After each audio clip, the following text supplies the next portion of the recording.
ভার্সিটির প্রথম দিনে সিনিয়র আপুদের হাতে র্যাগিং এর শিকার হতে হয়েছে সাব্বিরকে। মধ্যবিত্ত পরিবারের সন্তান হচ্ছে সাব্বির। লেখাপড়ায় অনেক ভালো, তাই টপ রেজাল্ট করে ঢাকা বিশ্ববিদ্যালয়ে চান্স পেয়েছে। দেখতে মাশাআল্লাহ পুরো চকলেট বয়। উজ্জ্বল ফর্সা গায়ের রং, যে কোনো মেয়ে প্রথম দেখাতেই ক্রাশ খেয়ে যাবে। এবার গল্পে ফেরা যাক। এই ছেলে সিনিয়রদের কিভাবে সম্মান করতে হয় জানো না?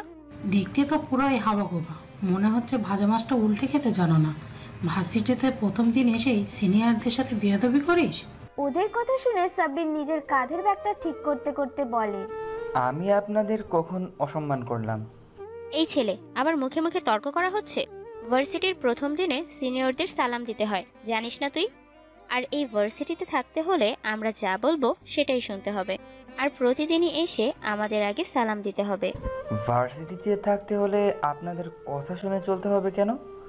ভার্সিটি তো কারোর ব্যক্তিগত সম্পত্তি না। সবাই এখানে লেখাপড়া করার জন্য এসেছে। এখানে সবার সমান অধিকার আছে। তাহলে আমি আপনাদের কথা শুনে চলবো কেন?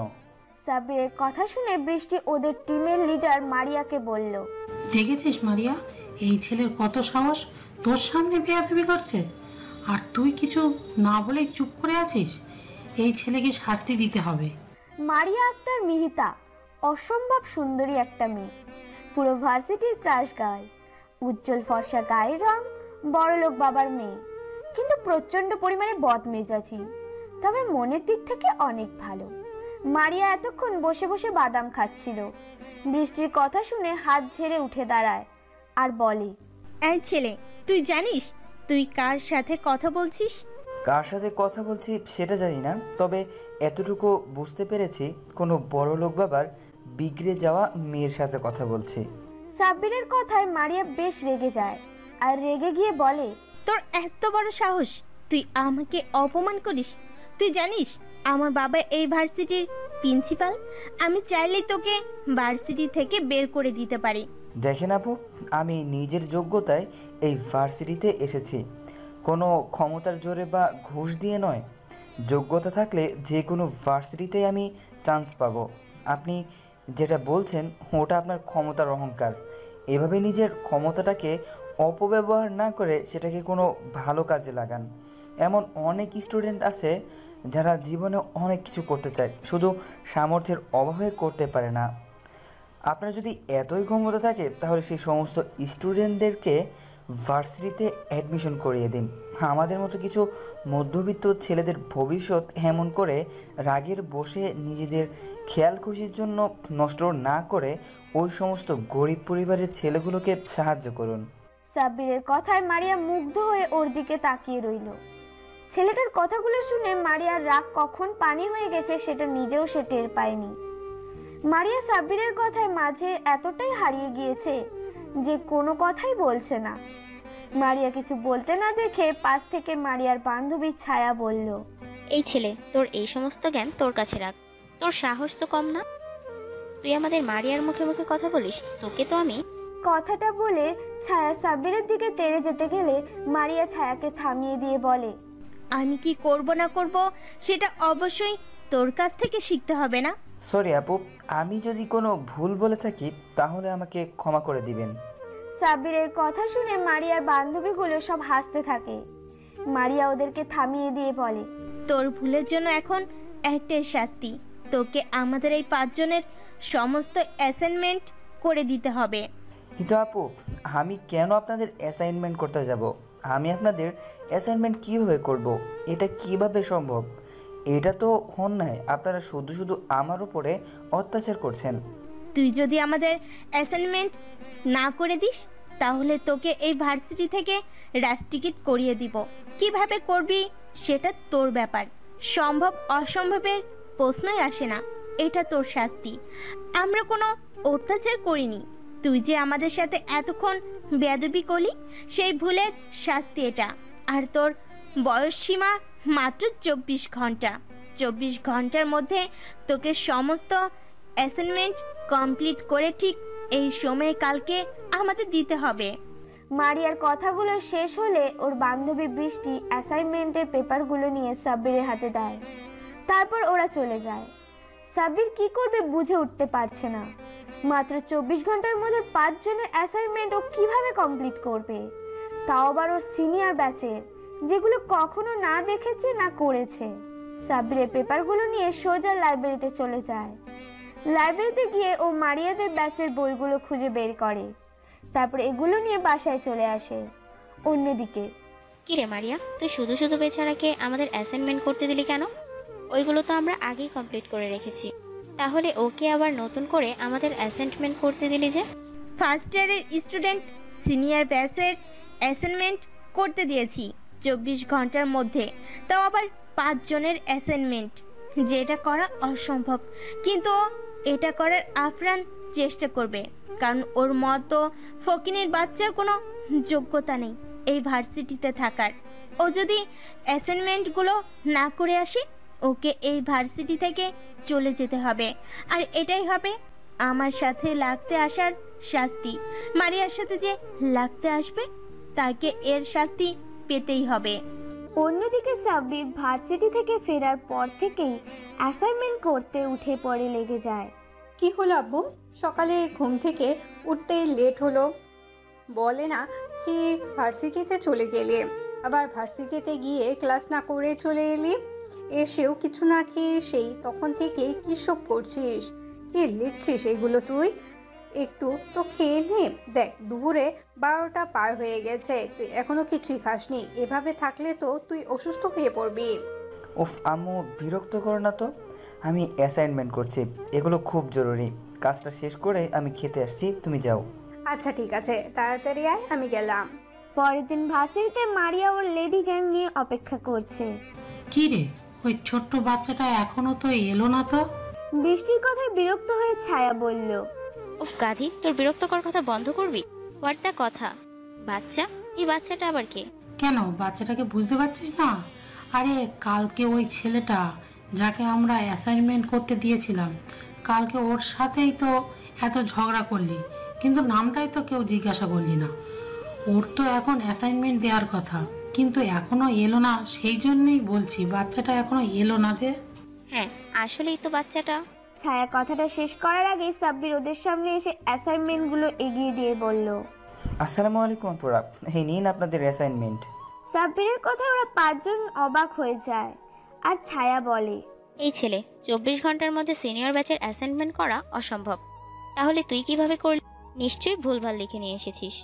পাশ থেকে বৃষ্টি বলল, এই কেউ অ্যাসাইনমেন্টগুলো নিয়ে দেখতো সব ঠিক আছে কিনা। ছায়া সাব্বিরের হাত থেকে অ্যাসাইনমেন্টগুলো নিয়ে দেখতে লাগলো। কিছুক্ষণ বেশ ভালোভাবে দেখে বুঝতে পারলো সব একদম ঠিক আছে। তখন ছায়া অবাক হয়ে মারিয়াকে বলল, মারিয়া, এ তো দেখছি সবগুলো একদম ঠিক করেছে। এই ছেলে, তোমার নাম কি? জি, আমার নাম সাদাফ মাহমুদ সাব্বির। মারিয়া এতক্ষণ চুপ ছিল, কিন্তু সাব্বিরের নাম শুনে অবাক হয়ে যায়। তারপর ওকে প্রশ্ন করে, সাদাব মাহমুদ সাব্বির মানে? হ্যাঁ আপু, এইটাই আমার বাবা মায়ের দেওয়া নাম। আচ্ছা, তোকে কি সবাই টিউশনি সাব্বির ডাকতো? না মানে তুই কি আগে অনেকগুলো টিউশনি করাতি? হ্যাঁ, আমি টিউশনি পড়াতাম, কিন্তু আপনি কিভাবে জানেন? সাব্বির কথা শুনে মারিয়া একটা তাচ্ছিলের হাসি দিয়ে বলে, আমি নীলার বড় আপু। মারিয়া কথাটা বলে সেখান থেকে চলে যায়। আর সাব্বির মারিয়া চলে যাওয়ার দিকে অবাক চোখে তাকিয়ে রইল। ও বিশ্বাসই করতে পারছে না যে মারিয়া নীলার বড় আপু। আজ এতগুলো দিন পর এক্স গার্লফ্রেন্ডের নাম শুনে সাব্বির কি বলবে বা ওর কি রিয়াকশন করা দরকার সেটাও জানে না। মারিয়া চলে যাওয়া দেখে ওর বান্ধবীগুলো ওকে ডাকতে ডাকতে চলে যায়। সাব্বির কিছুক্ষণ সেখানে দাঁড়িয়ে থেকে ওদের চলে যাওয়ার দিকে তাকিয়ে থেকে নিজের ক্লাসে চলে যায়। সাব্বির ক্লাসে মনোযোগ দিতে পারছে না। বারবার কিছুক্ষণ আগে ঘটে যাওয়া ঘটনাটা মাথায় ঘুরপাক খাচ্ছে। মারিয়া নীলার বড় আপু, কিছু একটা ভেবে দীর্ঘ নিঃশ্বাস ফেলে সাব্বির। কোনো মতে সেদিন ক্লাস করে সাব্বির বাসায় চলে যায়। দেখতে দেখতে বেশ অনেক কয়েকদিনই কেটে যায়। এই কয়েকটা দিন সাব্বির আর মারিয়াদের সামনে যায়নি। তারপর হঠাৎ একদিন ভার্সিটিতে কিছু ছেলে মিলে একটা মেয়েকে ডিস্টার্ব করছিল। সবাই সেখানে নীরব দর্শকের মতো দাঁড়িয়ে বিষয়টা দেখছিল, কেউ কোনো প্রতিবাদ করছে না। হঠাৎ ছেলেগুলোর মধ্যে একটা ছেলে মেয়েটির ওড়না নিয়ে নেয়। দূর থেকে বিষয়টা সাব্বির লক্ষ্য করতে রাগে ওর মাথাটা ফেটে যায়। সাব্বির ঝড়ের গতিতে ছেলেগুলোর সামনে গিয়ে ওড়না হাতে থাকা ছেলেটার বুকে একটা লাথি মেরে হাত থেকে ওড়নাটা নিয়ে মেয়েটাকে পরিয়ে দেয়। বাকি ছেলেগুলো একসাথে সাব্বিরের দিকে তেড়ে আসে ওকে মারতে। উপায় না পেয়ে সাব্বির ওদের সাথে মারপিট করতে থাকে, কিন্তু সাব্বির একা এতগুলো ছেলের সাথে পেরে উঠছিল না। হঠাৎ করে একটা ছেলে চাকু নিয়ে সাব্বিরের দিকে তেড়ে আসে। তারপর আর কিছু বুঝে ওঠার আগে সাব্বিরের পেটে ছুরিটা ঢুকিয়ে দেয়। এমন একটা দৃশ্য দেখে চারপাশটা স্তব্ধ হয়ে যায়। ভার্সিটিতে গন্ডগোল দেখে অনেক আগেই প্রিন্সিপাল পুলিশকে ফোন দিয়েছে। সাব্বিরকে চাকু মারার পর পুলিশের গাড়ি ভার্সিটির মধ্যে ঢুকে পড়ে। তারপর ভিড় ঠেলে ছেলেগুলো পালিয়ে যাওয়ার আগে ওদের ধরে ফেলে পুলিশ। সাব্বিরের পেটে হাত দিয়ে মাটিতে লুটিয়ে পড়ে। ক্ষতস্থান থেকে অঝরে রক্ত পড়ছে। সাব্বির পড়ে যেতে কোথা থেকে যেন মারিয়া ছুটে আসে। সাব্বির বলে চিৎকার দিয়ে দৌড়ে ওর কাছে চলে আসে। ততক্ষণে সাব্বির তীব্র যন্ত্রণায় কাতরাচ্ছে। মারিয়া গিয়ে ওর মাথাটা নিজের কোলের উপরে নিয়ে কান্না করে দেয় আর বলে, সাব্বির, এই সাব্বির, কিচ্ছু হবে না তোমার। প্লিজ কেউ আমাকে একটু হেল্প করেন, ওকে হসপিটালে নিয়ে যেতে হবে। প্লিজ কেউ একটু অ্যাম্বুলেন্স ডাকো। কথাগুলো বলতে বলতে ভার্সিটিতে অ্যাম্বুলেন্স ঢুকে পড়ে। সাথে সাথে কতগুলো ওয়াচ বয় এসে সাব্বিরকে অ্যাম্বুলেন্সে উঠিয়ে নেয়। তারপর হসপিটালে নিয়ে যায়। ওরা 8 ঘন্টার মধ্যে হসপিটালে চলে আসে। তারপর ভেতরে আসতেই সাব্বিরকে স্ট্রেচারে করে অপারেশন থিয়েটারের দিকে নিয়ে যাচ্ছিল। তখনই মারিয়া সাব্বিরের হাত ধরে কান্না করে বলে, তোমার কিছু হবে না সাব্বির, প্লিজ চোখ খোলো। সাব্বিরকে অপারেশন থিয়েটারে নিয়ে যায়। মারিয়া ঢুকতে গেলে নার্স আটকে দেয় আর বলে, ম্যাম আপনি কেবিনে ঢুকতে পারবেন না, অপারেশন থিয়েটারে কেউ অ্যালাউ নয়। আপনি আমার সাথে আসুন, কিছু ডকুমেন্টে আপনার সাইন লাগবে।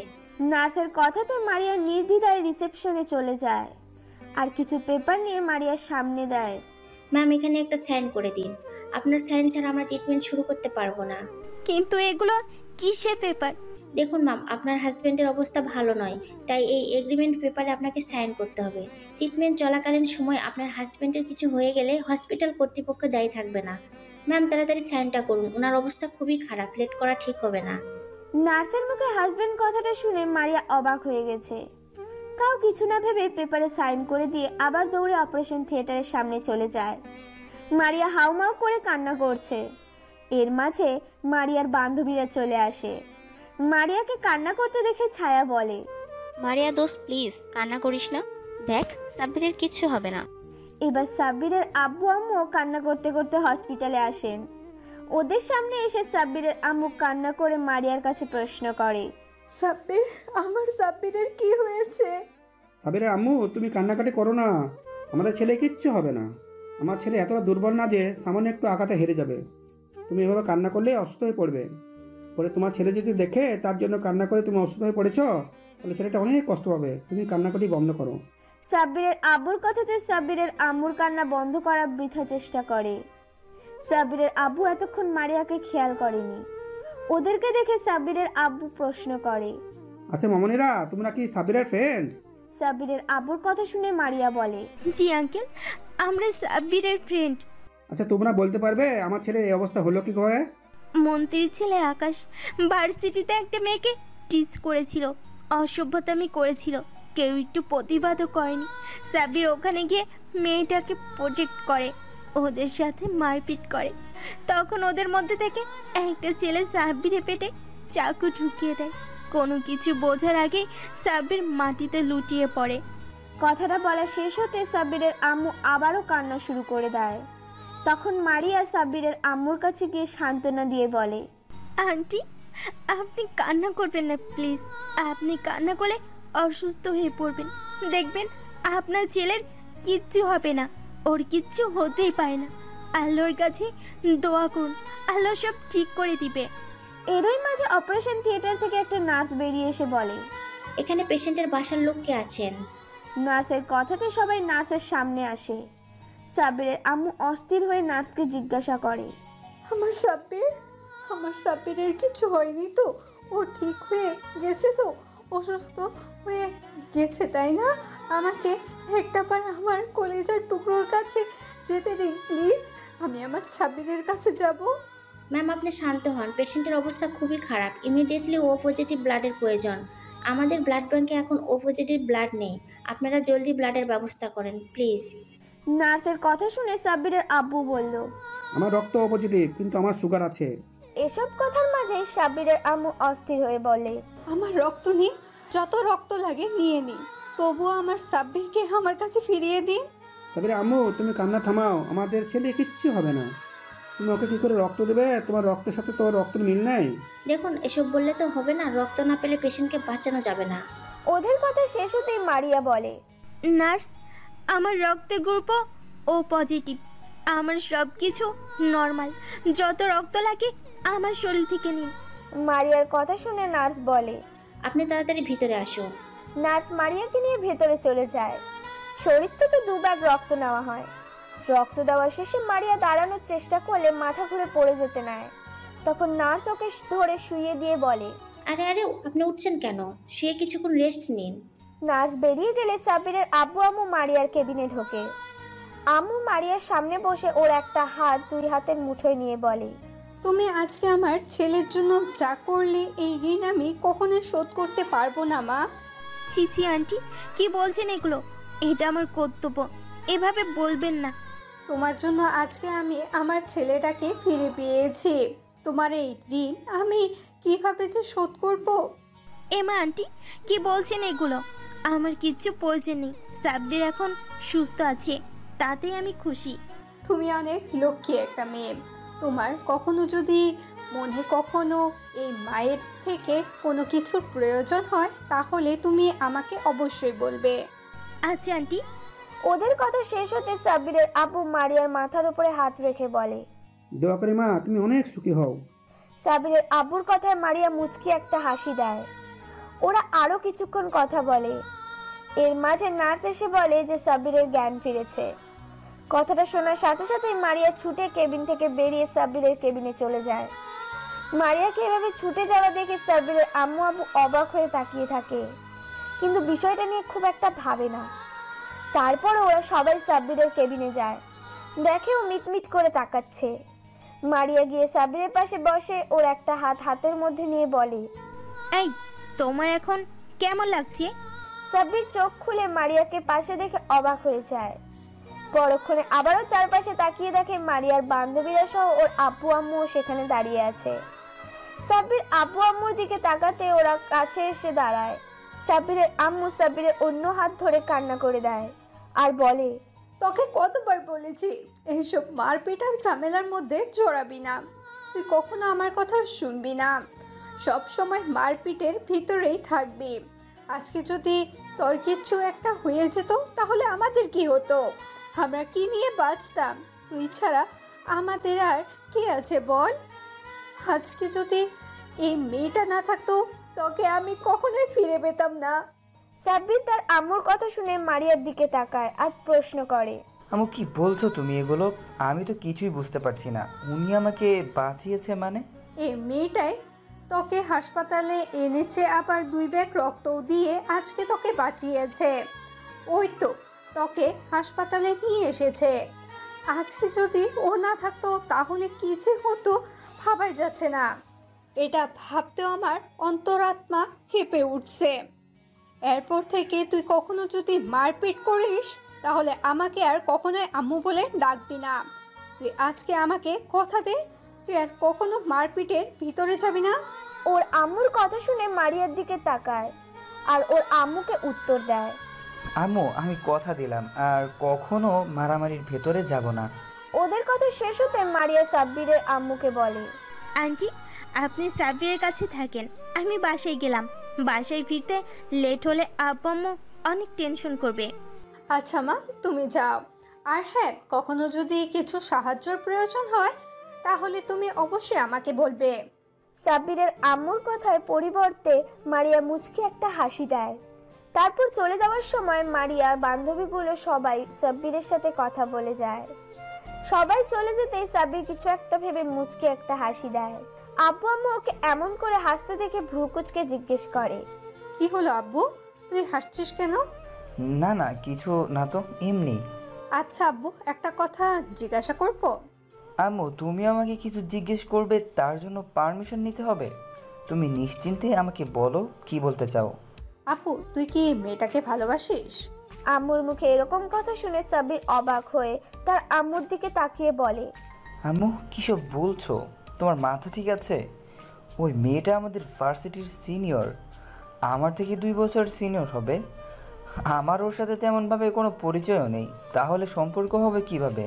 কিন্তু মেয়েটা যে বললো ও তোর ফ্রেন্ড, তাছাড়া মেয়েটাকে দেখে মনে হলো তোকে প্রচণ্ড পরিমাণে ভালোবাসে। আম্মু তুমি ভুল ভাবছো। দেখ আব্বু, আমি তোর আম্মু, আমাকে ঠিক ভুল চিনাতে আসিস না। আমি মেয়েটার চোখে তোর জন্য এক বুক পরিমাণ কষ্ট আর ভালোবাসা দেখেছি, আর তুইও কেমন ওর দিকে মায়া ভরা দৃষ্টিতে তাকিয়েছিলি। জানিস তো, মায়ের চোখকে সন্তান কখনোই ফাঁকি দিতে পারে না। সাব্বিরের আব্বুর কথা শুনে মারিয়া বলে, তুমি ঠিক বলেছো, এই বিষয়টা আমিও লক্ষ্য করেছি, শুধু বলতে পারছিলাম না। সাব্বিরের আব্বু আম্মুর এমন কথা শুনে সাব্বির বেশ বিরক্ত লাগছিল, তাই বলল, আব্বু আম্মু তোমরা একটু থামবে? আমাকে তোমরা কিছু বলার সুযোগই দিচ্ছ না। তোমরা যে মেয়েটাকে নিয়ে এত আকাশ পাতাল চিন্তা করছো, জানো মেয়েটা কি? সাব্বিরের কথায় আব্বু আম্মু নীরব হয়ে ওর দিকে তাকিয়ে বলে, ওই মেয়েটার কেউ নয়, ওই হচ্ছে নীলার বড় বোন। সাব্বির মুখে নীলা নামটা শুনে সাব্বিরের আব্বু আম্মু অবাক হয়ে গেল। নীলার বড় আপু যে এই মেয়েটা মানে মারিয়া, সেটা শুনে ওরা আরো অবাক হয়ে গেল। সাব্বিরের আম্মু অনেকক্ষণ চুপ করে সাব্বিরের মুখের দিকে তাকিয়ে রইল। তারপর নীরবতা ভেঙে সাব্বিরের আম্মু বলল, নীলা মানে সেই পিচ্চি মেয়েটা যাকে তুই টিউশনি পড়াতে যেতি, এই মেয়েটা নীলার বড় বোন? কিন্তু এর সাথে তো নীলার কোনো মিল নেই। সাব্বির ওর আম্মুর কথা বিরক্ত প্রকাশ করে বললে, আম্মু তোমার কি মাথা খারাপ হয়ে গিয়েছে? ওরা কি জমজ নাকি যে একই রকম দেখতে হবে? উফ, তুই একটা মাথা মোটা। আমি কি চেহারার মিলের কথা বলছি নাকি? আমি বলতে চেয়েছি নীলা অহংকারী, বদমেজাজি আর জেদি একটা মেয়ে। শুধু নিজের জেদটাকে ধরে রাখতে তোর সাথে মিথ্যা ভালোবাসার অভিনয় করে তোকে মৃত্যুর মুখে ঠেলে দিয়েছিল, আর সেই মেয়ের বড় বোনই আজকে তোর মৃত্যুর পথ থেকে বাঁচিয়ে আনলো। সাব্বির তার আম্মুর কথা শুনে মুচকি একটা হাসি দেয়।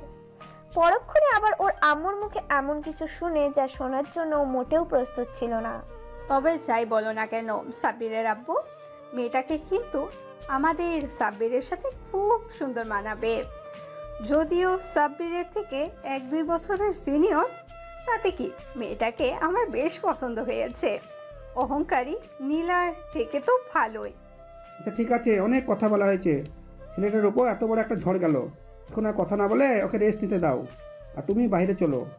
সাব্বিরের আম্মু কেবিন থেকে বেরিয়ে যায়, আর সাব্বির সেই পুরনো দিনের ভাবনাতেই ডুবে যায়। দেখতে দেখতে 2টা দিন কেটে যায়। এই 2 দিন সাব্বিরকে হসপিটালে থাকতে হয়েছিল। আজকে সাব্বিরকে ডিসচার্জ করা হবে। তো যাওয়ার আগে ক্ষতস্থানে ড্রেসিং করার জন্য একটা নার্স এলো। তারপর নার্স কিছু একটা ভেবে বলতে লাগলো, আচ্ছা আপনার স্ত্রী তো আর এলো না, উনি কি অসুস্থ নাকি? নার্সের কথা শুনে সাব্বির যেন আকাশ থেকে পড়লো। ভাবছো ওর আবার বউ আসলো কোথা থেকে? যেখানে এখনো অবধি বিয়েটাই করলো না, সেখানে আবার বউ? সাব্বির অবাক হয়ে বলল, আমার বউ মানে? কেন, সেদিন তো ম্যাডাম আপনাকে হসপিটালে আনলো, ব্লাড দিল, এমনি কি এগ্রিমেন্ট পেপারে সাইনও করলো। সত্যি ভাগ্য করে এমন একটা বউ পেয়েছেন। উনি যদি আপনাকে হসপিটালে আনতে আর কয়েক মিনিট লেট করতো তাহলে আপনাকে আর বাঁচানো যেত না। তাছাড়া ম্যাডাম যে পরিমাণে কান্না করেছে আপনি ভাবতেও পারবেন না। যতক্ষণ আপনার ট্রিটমেন্ট হয়েছে ততক্ষণ উনি পাগলের মতো কান্না করেছে। আপনার জন্য যে পরিমাণে পাগলামি করেছিল তাতে তো স্পষ্ট বোঝা যায় উনি আপনার স্ত্রী, আর আপনাকে প্রচণ্ড পরিমাণে ভালোবাসে। নার্সের কথা শুনে সাব্বির অবাকের ওপর অবাক হচ্ছে।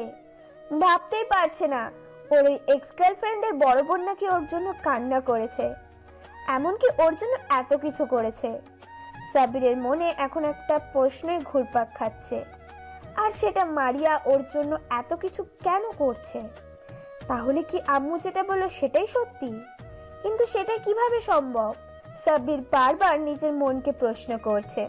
নার্সের ড্রেসিং করা হয়ে গেলে চলে যাচ্ছিল, কিন্তু কিছু একটা মনে করে আবার ফিরে এসে বলল, আর হ্যাঁ, দোয়া করি আপনারা দুজনে অনেক সুখী হন। জানেন তো, লাইফ পার্টনার হিসেবে এমন কাউকে পাওয়াটা অনেক ভাগ্যের ব্যাপার। তাকে সবসময় ভালোবাসবেন আর ভালোবাসার মানুষটাকে আগলে রাখবেন। সাব্বিরকে ডিসচার্জ করা হলে তার আব্বু আম্মুর সাথে বাসায় ফিরে আসে সাব্বির। দেখতে দেখতে আরও একটা সপ্তাহ কেটে যায়। এর মাঝে মারিয়া একবারও সাব্বিরের খোঁজ খবর নেয়নি। পুরো একটা মাস লেগে গেল সাব্বিরের সুস্থ হতে। আর সুস্থ হতেই ভার্সিটিতে যাবে বলে ঠিক করে। সাব্বির রেডি হয়ে আম্মুকে বলে ভার্সিটির উদ্দেশ্যে বেরিয়ে পড়ে। তারপর ক্যাম্পাসে এসে সাব্বির বারবার এদিক ওদিক মারিয়াকে খুঁজছিল। কেন জানে না সাব্বির এই একটা মাস মারিয়াকে অনেক মিস করেছে। বারবার শুধু মারিয়ার মায়াবী মুখ ওর চোখের সামনে ভেসে উঠেছে। অনেকক্ষণ মারিয়াকে খুঁজেও যখন পেল না তখন হতাশা হয়ে ক্লাসে চলে যায়। তারপর ক্লাস করতে থাকে। অন্যদিকে, কিরে মারিয়া, আজ এতদিন পর সাব্বির ভার্সিটিতে আসলো আর তুই একবারও ছেলেটার সাথে দেখা করলি না? এই কয়েকদিন তো পাগলের মতো হয়ে গেছিলি ওকে দেখতে না পেয়ে, আর আজকে যখন ও এসেছে একবারও ওর সামনে যাচ্ছিস না? দেখলাম ও তোকে অনেকক্ষণ যাবৎ খুঁজছিল, অবশেষে না পেয়ে মুখটা মলিন করে ক্লাসে চলে গেল। ওদের কথা শুনে মারিয়া মলিন সুরে বলে, আমি কিভাবে ওর সামনে যাব বলতে পারিস? সাব্বির নিশ্চয় এখন আমাকে ঘৃণা করে। মারিয়া কথাতে ছায়া বিরক্তিকর কণ্ঠে বলে, আজব তো, তোকে ঘৃণা করবে কেন? কারণ আমি যে নীলার বোন এটা জানার পর থেকে সাব্বির নিশ্চয় আমাকে ঘৃণা করে। সাব্বির হয়তো ভাবে আমিও নীলার মতো অহংকারী, বদমেজাজি আর প্রতারক, আর তার প্রমাণ তো আমি নিজেই দিয়েছি। ছেলেটা ভার্সিটির প্রথম দিন আসতেই ওর সাথে কি করলাম তখন ও কি বলেছিল তোদের হয়তো মনে নেই। আমি নাকি বড়লোক বাপের বিগড়ে যাওয়ার সন্তান, আর আমিও তো নীলার মতোই ওর দারিদ্রতার সুযোগ নিয়েছিলাম। ছেলেটা যে কয়টা দিন হলো ভার্সিটিতে আসছি আমি প্রত্যেকটা দিন ওর সাথে রাপ বিহিপ করেছি, এমনকি ভার্সিটি থেকে বের করে দেওয়ার জন্য উঠে পড়ে লেগেছিলাম। এত কিছুর পর আমি কিভাবে ওর সামনে গিয়ে দাঁড়াবো তুই বলতে পারিস? দেখ মারিয়া, আমরা সবসময় যেটা ভাবি সেটা কিন্তু হয় না। তুই কি জানিস আমরা নিজেরাই নিজেদের শত্রু? যে বিষয়টা নিয়ে আমরা ভয়ে থাকি সেই বিষয়টা নিয়ে আমরা এতটাই চিন্তা করে ফেলি যে যেটা হওয়ার নয় সেটাও কল্পনা হয়ে আসে। তারপরেও সেটার সম্মুখীন হওয়ার সাহসও হয় না আমাদের। এইভাবে ভুলভাল চিন্তাভাবনা বাদ দিয়ে সাব্বিরের সাথে দেখা কর, কথা বল। ছেলেটার ওপর দিয়ে এতটা ধকল গেল, ওকে জিজ্ঞাসা কর এখন কেমন আছে, ওকে একটু সময় দে। আর তোর জন্য যদি ওর মনে কোনো নেগেটিভ চিন্তাভাবনা থেকে থাকে তাহলে সেটা দূর করার চেষ্টা কর। ভার্সিটিতে এসেই ও প্রথমেই তোকে খুঁজছিল আর তুই ওকে এড়িয়ে যেতে চাইছিস? বৃষ্টির কথাগুলো মারিয়া মনোযোগ দিয়ে শুনল। তারপর নিজের মনকে প্রশ্ন করল, বৃষ্টি ঠিকই বলেছে, আমার একবার সাব্বিরের সামনে গিয়ে ওর সাথে কথা বলা দরকার। অন্যদিকে সাব্বির ক্লাসগুলো শেষ হলেও ক্যান্টিনের দিকে যাচ্ছিল। তখনই বৃষ্টি আর ছায়া এসে ওর সামনে দাঁড়ায় আর বলে, ওই শোন মারিয়া, তোকে ভার্সিটির পেছনের দিকে লেকে পারে যেতে বলেছে। মারিয়ার নামটা শুনে সাব্বিরের মুখে হাসির রেখা ফুটে ওঠে। তখন ও বলে, মারিয়া আপু আমাকে ডেকেছে, কিছু বলবে আমাকে? তোর সমস্যা কি বলতো? এত বেশি বুঝিস কেন সব বিষয়ে? তোকে বললাম মারিয়া ডেকেছে, তুই সেখানে না গিয়ে আমাদের প্রশ্ন করছিস। যে ডেকেছে তার থেকে শোন গিয়ে। সাব্বির আর এক মুহূর্তেও সেখানে না থেকে ওখান থেকে ছুটে ভার্সিটির পেছনের দিকে লেকের পাড়ে চলে আসে। আসতেই খেয়াল করে মারিয়া একটা বেঞ্চে বসে আছে। মারিয়ার কোমর ছাড়িয়ে লম্বা চুলগুলো এলোমেলো বাতাসে অবাধ্য বিচরণ করে চলেছে। এতদিন পর মারিয়াকে দেখে সাব্বির একটা ঘোরের মধ্যে চলে যায়। ও গুটি গুটি পায়ে হেঁটে মারিয়ার পাশে গিয়ে বসে পড়ে। এতগুলো দিন পর সাব্বিরকে দেখে মারিয়ার ভেতর অজানা শিহরণ খেলে গেল। মারিয়ার বুকের মাঝে নীল সমুদ্রের উথাল পাথাল ঢেউ বইতে শুরু হলো। মারিয়া লজ্জা মিশ্রিত এক চাহনিতে সাব্বিরের দিকে তাকায়। মারিয়া দেখে সাব্বির একটা ঘোর লাগা দৃষ্টিতে ওর দিকে তাকিয়ে আছে। সাব্বিরের রোনেশালো চাহনিতে মারিয়ার লজ্জাটা বেড়ে দ্বিগুণ হয়ে গেল। মারিয়ার লজ্জা পেয়ে চোখ জোড়া নামিয়ে নিয়ে হালকা কাশি দেয়। কাশির আওয়াজে সাব্বিরের ঘোর কেটে আর আমতা আমতা করে বলে, মানে না, আসলে কেমন আছেন আপু? মারিয়া লজ্জা পেলেও সাব্বির মুখে আপু ডাকটা কেন জানি সহ্য করতে পারল না। মারিয়া রেগে আগুন হয়ে গেল আর বলল, ওই কুত্তা, বান্দর, বিলাই, হনুমান, হাতি, গন্ডার, মাথা মোটা খাটাস, উল্লুক, ভালুক, আমি তোর কোন জন্মের আপু লাগি রে? এমন ভাবে আপু বলছিস যেন আমি তোর মায়ের পেটের আপু। খবরদার, আর কখনো যদি আমাকে আপু বলে ডেকেছিস তাহলে তোর খবর করে ছেড়ে দিব, কুত্তা, বলে রাখলাম। মারিয়া রেগে ফুঁসতে লাগলো। সাবির আবুলের মতো মারিয়ার রাগে চেহারার দিকে তাকিয়ে ভাবতে লাগলো, যা বাবা, আমি আবার কি করলাম? সামান্য আপু ডাকাতে এতটা রেগে গেল কেন? সাবির বিষয়টা ভেবে বলল, আপু, আপনি তো আমার 2 বছরের সিনিয়র, তাহলে আপনাকে আপু ডাকবো না তো কি ডাকবো? কি বলে ডাকবি মানে? আমার একটা সুন্দর নাম আছে, তুই জানিস না? এখন থেকে আমার নাম ধরে ডাকবি। আর কি আপনি আপনি লাগিয়ে রেখেছিস? হ্যাঁ, কিন্তু আপনি তো আমার থেকে বড়, আপনার নাম ধরে ডাকলে সবাই বিষয়টা কিভাবে নিবে? আর আপনি বলে না ডাকলে সেটা তো বেয়াদবি হয়ে যাবে। আপনি না বলেছিলেন আপনাদেরকে সম্মান দিয়ে কথা বলতে, আমি তো এখন সেটাই করছি, তাহলে এত রেগে যাচ্ছেন কেন? একবার বলেছি শুনতে পাসনি? আমি বলেছি মানে তুই আমার নাম ধরে আর তুমি করেই বলবি। মারিয়া বলেই কিছুক্ষণ চুপ করে থেকে তারপর নিজেকে বেশ স্বাভাবিক করে শান্ত গলায় বলল, এখন কেমন আছো তুমি? মারিয়ার মুখে তুমি ডাকটা শুনে সাব্বিরের ভেতর মৃদু বাতাস বয়ে গেল। তারপর ও বলল, আলহামদুলিল্লাহ ভালো আছি, আপনি কেমন আছেন? সাব্বিরের মুখে আবার আপনি ডাকটা শুনে মারিয়া রাগী চোখে তাকাতে সাব্বির আমতা আমতা করে বলল, আপনাকে তুমি ডাকতে সময় তো লাগবেই, আমি সবাইকে আপনি করে ডাকতে অভ্যস্ত, তাই তুমি ডাকাটা সহজে আসে না।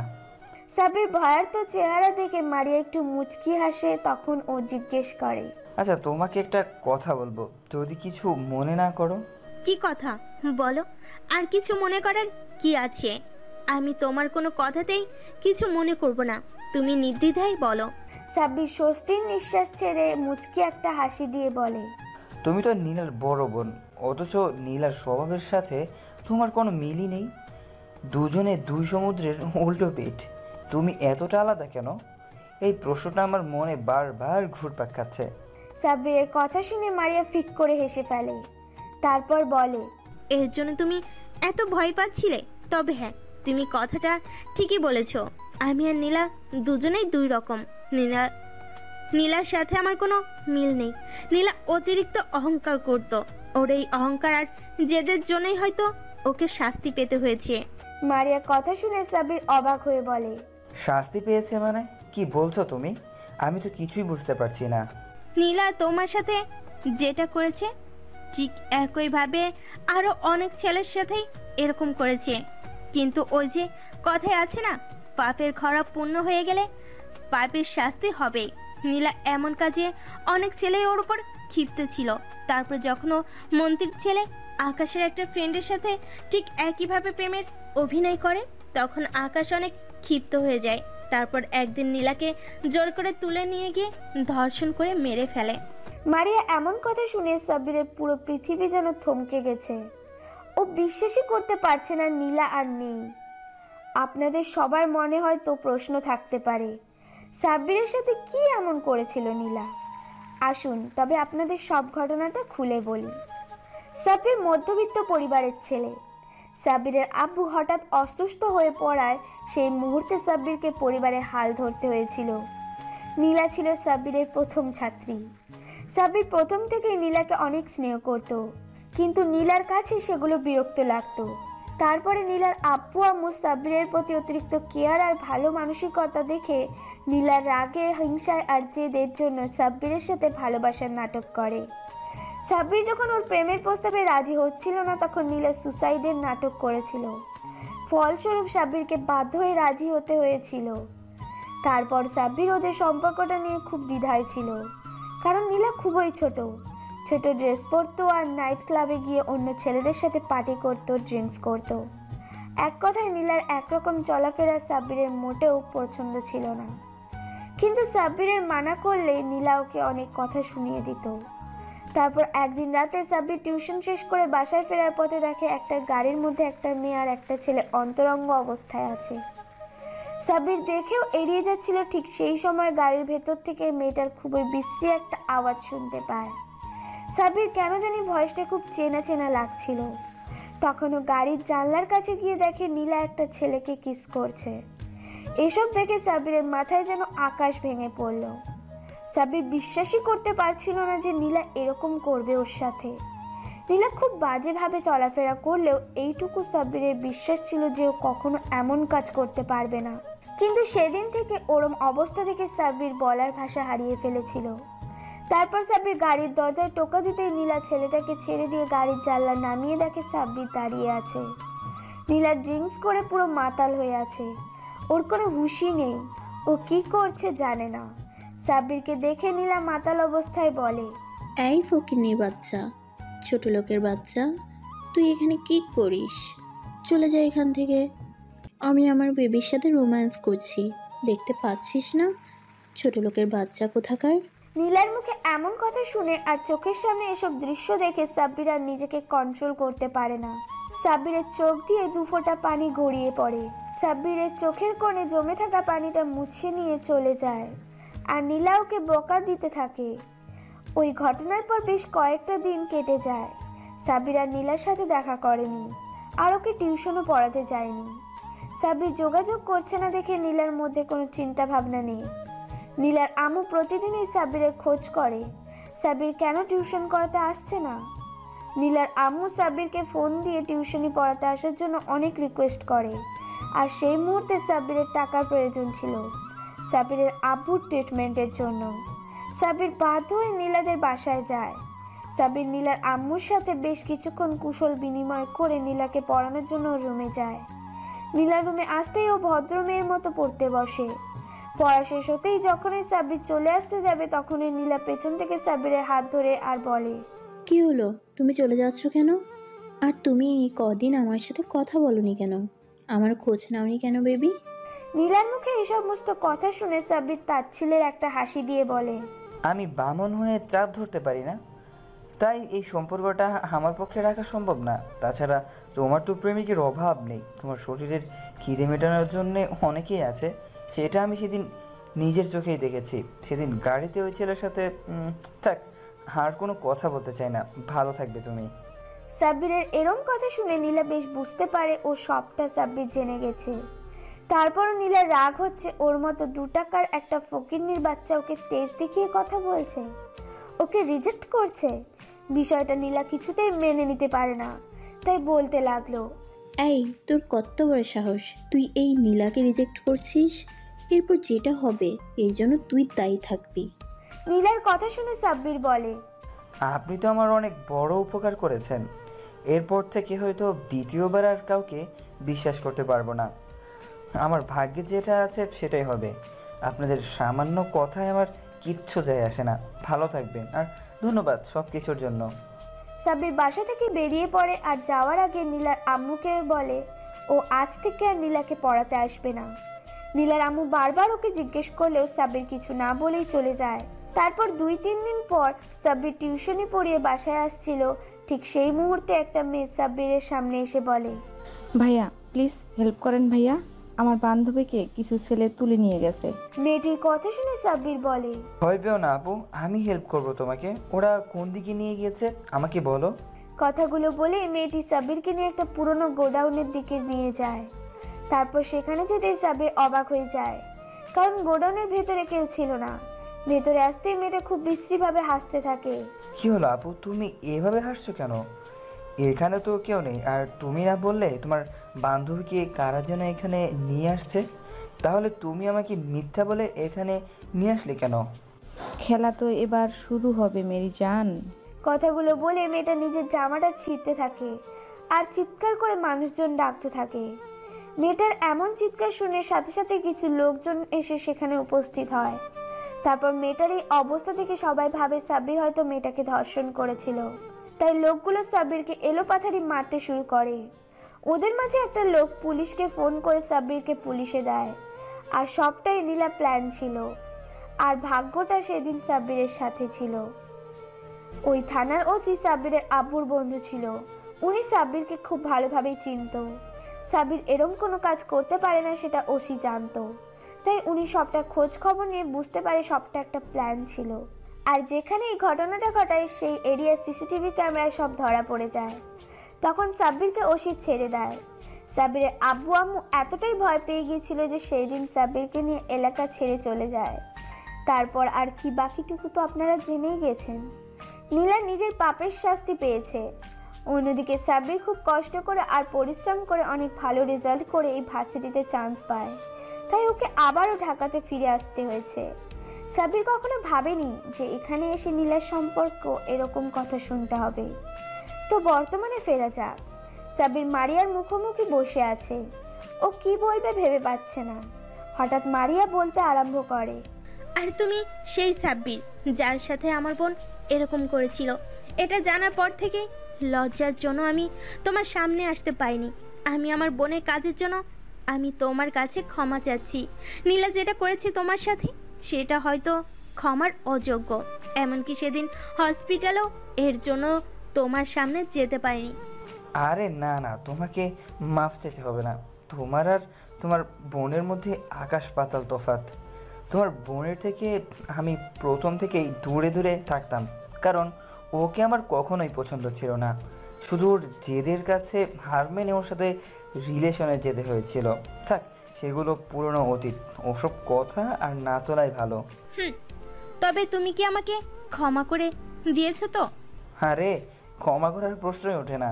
তুমি তো কখনো ভুলই করোনি। যা করেছে নীলা করেছে, তার ভুলের জন্য তুমি কেন লজ্জিত হবে? এসব কথা আমি ভুলে গিয়েছি। সেসব কথা মনে করে নিজেকে ছোট করো না। আমি কখনোই ওর জন্য তোমাকে অন্য চোখে দেখিনি। আমি মেয়েদেরকে অনেক সম্মান করি, তাই তোমাকে কখনো অসম্মান করব না, কথা দিলাম। সাব্বিরের কথা শুনে মারিয়া একটা স্বস্তির নিঃশ্বাস ফেলে সাব্বিরকে বলে, তাহলে আজ থেকে আমরা বেস্ট ফ্রেন্ড। সাব্বির একবার মারিয়ার দিকে তাকাচ্ছে, একবার মারিয়ার হাতের দিকে, তারপর মুচকি একটা হাসি দিয়ে মারিয়ার হাতের সাথে হাত মিলিয়ে বলে, ওকে বেস্ট ফ্রেন্ড। মারিয়া কিছুক্ষণ চুপ থেকে বলে, আচ্ছা আমি একটা প্রশ্ন করব তোমাকে। হ্যাঁ বলো, কি বলবে? আচ্ছা, আমি তো নীলাকে পড়াতে যেতাম, কোনোদিন তো তোমাকে দেখিনি। সাব্বিরের কথা শুনে মারিয়া মুচকি একটা হাসি দিয়ে বলে, আরে পাগল, আমি তো পড়াশোনা করার জন্য দেশের বাইরে গিয়েছিলাম। নীলার হঠাৎ চলে যাওয়ায় আব্বু আম্মু অনেক ভেঙে পড়েছিল, তাই আমাকে দেশে ফিরে আসতে হয়েছে। তারপর আব্বু আমার আমাকে যেতে দেয়নি। এখান থেকে লেখাপড়া কন্টিনিউ করছি। নীলা চলে যাওয়াতে আব্বু আমাকে চোখে হারায়, আর কোথাও একা ছাড়ে না। সব সময় আমাকে চোখে চোখে রাখে, সামনে নিয়ে রাখে। ও আচ্ছা, বুঝলাম। এভাবে দেখতে দেখতে বেশ কয়েকটা দিন কেটে গেছে। আর এই কয়েকটা দিনে মারিয়া আর সাব্বিরের মাঝে খুব ভালো বন্ধুত্বপূর্ণ সম্পর্ক তৈরি হয়েছে। মারিয়া ধীরে ধীরে সাব্বিরের প্রতি অনেক দুর্বল হয়ে পড়েছে। মারিয়া এখনো সাব্বিরকে ছাড়া কিছুই কল্পনা করতে পারে না। তারপরও সাব্বিরকে নিজের মনের কথা বলতে পারে না। এভাবে হঠাৎ একদিন সাব্বির ক্যান্টিনের দিকে যাচ্ছিল, ঠিক সেই সময় কোথা থেকে একটা মেয়ে সাব্বির বলে চিৎকার করে ছুটে এসে ওকে জড়িয়ে ধরে। মেয়েটার এমন কর্মকাণ্ডে সাব্বির টাল সামলাতে না পেরে 2 কদম পিছিয়ে যায়। তারপর নিজেকে সামলে নিয়ে জড়িয়ে ধরা ব্যক্তিটাকে দেখার চেষ্টা করে, কিন্তু মেয়েটার মুখ দেখতে পাচ্ছে না, কারণ মেয়েটা ওর বুকে মুখটা গুজে রেখেছিল। সাব্বির মেয়েটাকে জোর করে ছাড়িয়ে নিয়ে দেখে এটা আর কেউ না, ওর কাজিন তিন্নি। তিন্নিকে দেখে সাব্বির ভ্রু কুঁচকে তাকায়। তিন্নি মুচকি একটা হাসি দিয়ে বলে, কেমন আছো সাব্বির ভাইয়া? কিরে, তুই এখানে কি করে এলি? তুই না দেশের বাইরে ছিলি, তাহলে দেশে ফিরলি কবে? ভাইয়া আমি আজকেই দেশে ফিরেছি, আর এসে তোমার সাথে দেখা করতে চলে এসেছি। তুমি খুশি হওনি আমাকে দেখে? খুশি হয়েছি আর অবাকও হয়ে গিয়েছি। হঠাৎ তোকে দেখে ঘাবড়ে গিয়েছিলাম। কিন্তু তোমাকে দেখে তো মনে হচ্ছে না তুমি খুশি হয়েছো, মনে হচ্ছে আমার উপরে বিরক্ত হচ্ছ। তিন্নির কথা শুনে সাব্বির হেসে ফেলে আর এক হাত দিয়ে তিন্নিকে জড়িয়ে ধরে বলে, পাগলি, আমি এতদিন পর আমার পিচ্চি বোনটাকে দেখতে পেলাম আর আমি খুশি না হয়ে থাকতে পারি? আচ্ছা এখন আর মুখ ভার করে থাকিস না, চল তোকে আমার ভার্সিটিটা ঘুরিয়ে দেখাই। সাব্বির তিন্নিকে নিয়ে ভার্সিটির অন্য দিকটায় চলে যায়। ওরা যেতেই মারিয়া আর ওর বান্ধবীগুলো আড়াল থেকে বেরিয়ে আসে। মারিয়ার বান্ধবীগুলো এতক্ষণ মারিয়াকে আটকে রেখেছিল, কারণ তিন্নি সাব্বিরকে জড়িয়ে ধরতে দেখে ও বেজায় রেগে গিয়েছিল। মারিয়া পারে তো এসে তিন্নিকে খুন করে। মারিয়া রাগে ফুঁসছে, কারণ সাব্বির অন্য একটা মেয়ের সাথে সময় দিচ্ছে। ও কোনো মতেই মেনে নিতে পারছে না সাব্বির অন্য একটা মেয়ের হাত ধরে ঘুরছে, হাসাহাসি করছে, ওকে জড়িয়ে ধরছে, এমনকি খাইয়ে পর্যন্ত দিচ্ছে। মারিয়া আরেক মুহূর্ত যদি এখানে থাকে তাহলে তিন্নিকে ভস্ম করে দেবে। তো সাব্বির আর তিন্নি ভার্সিটি থেকে চলে যাওয়ার উদ্দেশ্যে পা বাড়াতেই ওরা গিয়ে মারিয়ার সামনে পড়ে। মারিয়া খেয়াল করে মেয়েটা সাব্বিরের হাত ধরে রেখেছে। মারিয়া আগুন চোখে সাব্বিরের দিকে তাকাতেই সাব্বির ইশারায় জিজ্ঞাসা করে কি হয়েছে, কিন্তু অন্য কিছু বলে না, মুখ ফিরিয়ে নেয়। কিছুক্ষণ চুপ থেকে সাব্বির বলে, পিচ্ছি বোন, এটা আমাদের ভার্সিটির সিনিয়র আপু আর ও আমার বেস্ট ফ্রেন্ড। আর মারিয়া, এই হচ্ছে আমার কাজিন তিন্নি। মারিয়া অন্যদিকে মুখ ঘুরিয়ে রেখেছিল। সাব্বিরের কথায় ওদের দিকে তাকায়। মারিয়ার রাগের কারণ হচ্ছে তিন্নি মারিয়ার থেকেও সুন্দরী, আর প্রতিটা মেয়ের জাতিগত অভ্যাস নিজের থেকে সুন্দরী কাউকে দেখলে বিনা কারণেই রেগে যায়। তার উপর আবার সেটা যদি নিজের প্রিয় মানুষের সাথে ঘোরাঘুরি করে। মারিয়া নিজের রাগটা কন্ট্রোল করে মুখে বলে, ভালোই তো। আসসালামু আলাইকুম আপু, কেমন আছেন? ওয়ালাইকুম আসসালাম। আলহামদুলিল্লাহ, আমি ভালো আছি। তুমি কেমন আছো? জি আপু, ভালো আছি। তিনি মারিয়াকে একটুও সহ্য হচ্ছে না। তারপরও এটা ভেবে নিজের মনকে সান্ত্বনা দিচ্ছে যে মেয়েটা সাব্বিরের থেকে সিনিয়র। তিনি সাব্বিরকে ছোটবেলা থেকে অনেক ভালোবাসে, কিন্তু সাব্বিরের অতিরিক্ত রাগের কারণে কখনো ভয়ে ওকে বলতে পারেনি। তিনি নিজেও মারিয়াকে দেখে সহ্য করতে পারছে না। ও নিজেকে এটা ভেবে সান্ত্বনা দিচ্ছে যে মারিয়া সাব্বিরের সিনিয়র, তাই ওর সাথে কখনোই সাব্বিরের সম্পর্ক হয় না। মারিয়া রেগে সেখান থেকে ওর বান্ধবীদের নিয়ে সেখানে চলে যায়। সাব্বির মারিয়াকে কয়েকবার ডাকলো, তারপরেও ও দাঁড়ালো না। সাব্বির তিন্নিকে নিয়ে বাসায় চলে আসে। তারপরে ভেতরে আসতেই সাব্বিরের আম্মু বলে, কিরে তোরা চলে এসেছিস? মেয়েটাকে কতবার বললাম ভার্সিটিতে যেতে হবে না, তুই একটু পরেই চলে আসবি, তারপরও দেখা করতে চলে গেল। তিন্নি সাব্বিরের আম্মুর কথা শুনে সাব্বিরের আম্মুকে জড়িয়ে ধরে মুচকি এসে বলে, ও আমার সুইট কিউট আন্টি, আমি এতদিন পর দেশে ফিরলাম আর এসেই সাব্বির ভাইয়াকে দেখবো না? এটা কোনো কথা? আমি ভাইয়ার জন্য দেশে ফিরেছি, বুঝলে? তিন্নির কথা শুনে সাব্বির অবাক হয়ে ওর দিকে তাকায়। তারপর ওর মাথায় একটা চাটি মেরে বলে, এই তুই আমার জন্য দেশে ফিরেছিস মানে? সাব্বিরের হাতের চাটি খেয়ে তিন্নির হুঁশ ফেরে। বুঝতে পারে ও আবেগের বশে কি বলে ফেলেছে। তখন তিন্নি জিভায় কামড় দিয়ে বলে, উপস, না না কিছু না। কথাটা বলে তিন্নি ছুটে নিজের রুমে চলে যায়। তিন্নি চলে যাওয়ার দেখে সাব্বিরের আম্মু মুচকি হাসি দিয়ে বলে, পাগলি মেয়ে একটা। তিন্নির কথা বলে সাব্বিরের কেমন জানি লাগলো। তারপরও বিষয়টাকে খুব বেশি পাত্তা না দিয়ে নিজের রুমে চলে যায়। রুমে এসে বিছানায় ধপ করে শুয়ে পড়ে আর ভাবতে থাকে যে মারিয়া তখন ওভাবে রেগে চলে গেল কেন। আচ্ছা, এই মেয়ে সবসময় এমন করে কেন? আমি যদি কোনো মেয়ের সাথে কথা বলি তাও রেগে যায়, আগুন চোখে তাকিয়ে থাকবে, কখনো কোনো মেয়ের সাথে ফ্রেন্ডশিপও করতে দেয় না। এমন কেন করে মেয়েটা? আর আজকে কিনা শেষমেশ তিন্নিকে আমার সাথে দেখেও রেগে গেল। ওফ গড, আমি পাগল হয়ে যাব। কথাগুলো ভাবতে ভাবতে সাব্বির ঘুমিয়ে পড়ে। দেখতে দেখতে আরও কিছুদিন কেটে যায়। এই কয়েকদিনে মারিয়া সাব্বিরের সাথে ভালোভাবে কথা বলেনি, আর সাব্বিরও মারিয়াকে সময় দিতে পারেনি, কারণ তিন্নি সবসময় ওর সাথে থেকেছে। তিন্নির কারণে সাব্বির মারিয়াকে একটা কলও দিতে পারেনি। কয়েকদিন পরের ঘটনা, সাব্বির সেদিন ক্লাস করছিল। তখন প্রিন্সিপাল স্যার এসে বলে, অ্যাটেনশন প্লিজ স্টুডেন্ট, সবার উদ্দেশ্যে বলছি, আগামী পরশুদিন আমাদের ভার্সিটির থেকে যে দুটো ব্যাচকে ট্যুরে নিয়ে যাওয়া হবে। তোমাদের ব্যাচের মধ্যে তেমন সিনিয়র একটা ব্যাচের লিস্ট করা হয়েছে। সময় হাতে কম, তাই ডিটেলসে জানানো হলো। 2 দিন ট্যুর হবে, আর তোমাদের ফ্যামিলির থেকে যে কোনো একজনকে মেম্বার হিসেবে নিয়ে যেতে পারো। যারা যেতে চাও তারা ফর্ম লিস্ট পূরণ করে নেবে। কথাগুলো বলেই প্রিন্সিপাল চলে গেল, আর সাব্বির বেশ খুশি হয়ে যায়। ক্লাস শেষ করে সাব্বির বাইরে আসতেই মারিয়া ওর সামনে আসে আর জিজ্ঞাসা করে, সাব্বির তুমি কি ট্যুরে যাচ্ছ? হ্যাঁ যাবো তো। কেন, তুমি যাবে না? হ্যাঁ আমিও যাব। মারিয়া বেশ কিছুক্ষণ চুপ থেকে ওর ন্যায় আঙুল প্যাঁচাতে প্যাঁচাতে আমতা আমতা করে বলল, আসলে মানে ওই হয়েছে কি। মারিয়ার কথাতে সাব্বির ভ্রু কুচকে বলল, এমন সাপের মতো মোচড়া মুচড়ি করছো কেন? কি বলবে বলো? আমি কি কখনো তোমাকে কোনো বিষয়ে বোকা দিয়েছি যার জন্য এমন ভয় পাচ্ছ বলতে?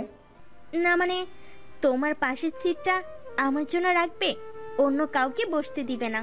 মারিয়া কথাটা বলেই লজ্জা পেয়ে মাথা নিচু করে নেয়। এই সামান্য বিষয় নিয়ে তুমি এমন আমতামতা করছো? এতে এত সংকোচ করার কি আছে? তুমি আমার ফ্রেন্ড, তুমি আমার পাশে বসতেই পারো। সাব্বিরের কথা শুনে মারিয়া বেশ খুশি হয়ে যায়, আর খুশির ঠেলায় হুট করে সাব্বিরকে জড়িয়ে ধরে গালে কিস করে দেয়। মারিয়ার কর্মকাণ্ডে সাব্বির চোখ বড় বড় করে মারিয়ার দিকে তাকায়, আর তাতেই মারিয়া লজ্জা পেয়ে যায়। মারিয়া বুঝতে পারে সে কি করেছে। অতিরিক্ত খুশিতে এমন একটা কাজ করে ফেলেছে, কিন্তু এখন সাব্বিরকে কিভাবে বোঝাবে? মারিয়া লজ্জা পেয়ে দৌড়ে সেখান থেকে পালিয়ে যায়, আর সাব্বির এদিক ওদিক তাকিয়ে মাথা চুলকাতে চুলকাতে মুচকি একটা হাসি দিয়ে চলে যায়। তো দুদিন পর সাব্বির ট্যুরে যাওয়ার জন্য বাসে উঠে সিটে বসে। সাব্বিরের আজকে মন খারাপ। আচ্ছা, আপনারা হয়তো ভাবছেন কেন ওর মন খারাপ, সবাই বুঝতে পারবেন। তো যাওয়ার সময় হয়ে আসলে মারিয়া এসে সাব্বিরের পাশে বসতে গেলে তখনই কোথা থেকে তন্নি এসে মারিয়াকে সরিয়ে দিয়ে সাব্বিরের পাশে বসে পড়ে। এবার আপনারা বুঝতে পারলেন তো সাব্বিরের মন খারাপের কারণ। মারিয়ার অনেক কষ্ট হচ্ছে সাব্বিরের পাশে তিন্নিকে দেখে। তারপরে মারিয়া কিছু না বলে সাব্বিরের পেছনের সিটে বসে পড়ে। তিন্নি সাব্বিরের কাঁধে মাথা দিয়ে এক হাতে জড়িয়ে ধরে চোখ বন্ধ করে নেয়, যেটা দেখে মারিয়া আর নিজেকে কন্ট্রোল করতে পারে না। ও কান্না করে দেয়। তারপর একটা সময় কান্না করতে করতে ঘুমিয়ে পড়ে। উফ তিন্নি, বাসের মধ্যে এগুলো কি করছিস? সবাই কি ভাববে? একটু দূরে সরে বস, এটা বাসা নয়, পাবলিক প্লেস। ভাইয়া তুমি আমাকে বকা দিচ্ছ? আমি কি তোমাকে একটু জড়িয়ে ধরতে পারি না? আমার তো পাশে ভয় লাগে, ওই জন্যই তো তোমার কাঁধে মাথা রেখেছি, আর তুমি আমাকে বকা দিচ্ছ। দেখ তিন্নি, তোর বাসে ভয় লাগে এজন্য আমি তোকে আমার সাথে আসতে বারণ করেছিলাম, কিন্তু তুই কি করলি? আম্মুকে নিয়ে শেষমেশ আমাকে রাজি করালি। তাহলে এখন এসব বলছিস কেন? আমাকে ছাড় আর দূরে সরে বস। কথাগুলো বলে সাব্বির তিন্নির থেকে নিজেকে ছাড়িয়ে নেয়। বেশ কয়েক ঘন্টা পর ওরা নির্দিষ্ট গন্তব্যে পৌঁছে যায়। বাস থামতেই সবাই এক এক করে বাস থেকে নেমে যায়, কিন্তু সাব্বির খেয়াল করে মারিয়া নামছে না। সাব্বির আবারও বাসে উঠতে গেলে তিন্নি ওর হাত ধরে আটকে দিয়ে বলে, কোথায় যাচ্ছ ভাইয়া? আমি তো এখানে। তিন্নি হাতটা ছাড়, আমি মারিয়াকে খুঁজতে যাচ্ছি। ও এখনো বাস থেকে নামেনি। আমার হাতটা ছাড়, আমি ওকে নিয়ে আসি। কেন? তোমার ওকে আনতে যেতে হবে কেন?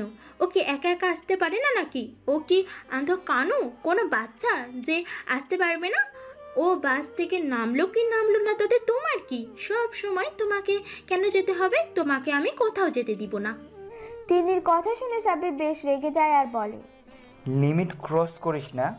তিন্নি হাতটা ছাড়, মারিয়া আমার বেস্ট ফ্রেন্ড। ওর সম্বন্ধে তুই এরকম করে আর একটা ওয়ার্ড বললে আমার থেকে খারাপ আর কেউ হবে না। তুই আমার বোন আর ও আমার বেস্ট ফ্রেন্ড, তাই তুই তোর লিমিটের মধ্যেই থাক। সাব্বির তিন্নির হাত থেকে নিজের হাতটা ছাড়িয়ে নিয়ে বাসের ভেতরে যায়। গিয়ে দেখে মারিয়া জানলার ধারে মাথা ঠেকিয়ে ঘুমিয়ে পড়েছে। সাব্বির গিয়ে মারিয়ার পাশে বসে, খেয়াল করে ওকে ঘুমন্ত অবস্থায় একদম পরীর মতো লাগছে। মারিয়ার মায়াবী মুখটাকে সাব্বিরের কাছে অনেক সুন্দর লাগছে। মনে হচ্ছে এই মুখের দিকে তাকিয়ে থেকে ও সারাটা জীবন পার করে দিতে পারবে। কতক্ষণ এভাবে তাকিয়েছিল সাব্বির জানে না। একটু পর মারিয়া চোখ পিটমিট করে তাকিয়ে দেখে সাব্বির এক ঘোর লাগা দৃষ্টিতে ওর দিকে তাকিয়ে আছে। সাব্বির কেমন ড্যাব ড্যাব করে তাকিয়ে থাকতে দেখে মারিয়া বেশ খানিকটা লজ্জা পেয়ে যায়। ও তখনকার সব ঘটনা নিমেষেই ভুলে যায়। হালকা কাশি দিয়ে সাব্বিরের ধ্যান ভাঙানোর চেষ্টা করে, কিন্তু কোনো লাভ হয় না। সাব্বির যেন একটা অন্য জগতে চলে গিয়েছে। শেষমেশে মারিয়া বাধ্য হয়ে সাব্বিরকে ধাক্কা দিয়ে ডাকতেই সাব্বির হকচকিয়ে যায়। মারিয়া এরকম কর্মকাণ্ডে সাব্বির এদিক ওদিক তাকিয়ে বোঝার চেষ্টা করছে যে ও এতক্ষণ কি করছিল। যখন নিজের করা বোকামির কথা বুঝতে পারে তখন আমতা আমতা করে বলে, ইয়ে না মানে আসলে হয়েছে কি, আমি তোমাকে নিতে এসেছিলাম। সবাই বাস থেকে নেমে গেছে, কিন্তু তোমাকে কোথাও দেখতে পাচ্ছিলাম না। তাই ভাবলাম বাসে আছো, আর এসে দেখি তুমি ঘুমাচ্ছ। তাই তোমাকে জাগানোর ইচ্ছা হয়নি, সেই জন্যই অপেক্ষা করছিলাম। সাব্বিরের কথা শুনে মারিয়া মুচকি এসে বলে, আচ্ছা তাই বুঝি? তো আমার ঘুম যেন না ভাঙে সেই জন্য কি তুমি নিজেও ঘুমিয়ে গেছো? আমি কখন থেকে তোমাকে ডাকছি আর তুমি অন্য জগতে চলে গেছো? মারিয়ার কথা শুনে সাব্বির মাথা চুলকাতে চুলকাতে বলে, না ওই আর কি, একটু একটু। সাব্বিরের কথাতে মারিয়া আবারও একটা ভুবন ভোলানো হাসি দেয়, যে হাসিটা সাব্বিরের বুকের বাঁ পাশে গিয়ে লাগে। তখন ও নিজেও হাসে। বাসের মধ্যে দুজনের হাসির শব্দ শুনে তিন্নি আর বাইরে থাকতে পারল না। ও বাসের ভিতরে উঠে এসে দেখে যে সাব্বির আর মারিয়া হাসছে। মারিয়া হাসতে হাসতে একেবারে সাব্বিরের গায়ের উপর ঢলে পড়েছিল। এমন কিছু দেখে তিন্নি রেগে হনহন করে সাব্বিরদের সামনে এসে বলে, কি হচ্ছে কি ভাইয়া? সবাই বাইরে তোমাদের জন্য অপেক্ষা করছে, আর তোমরা এখানে কি করছো?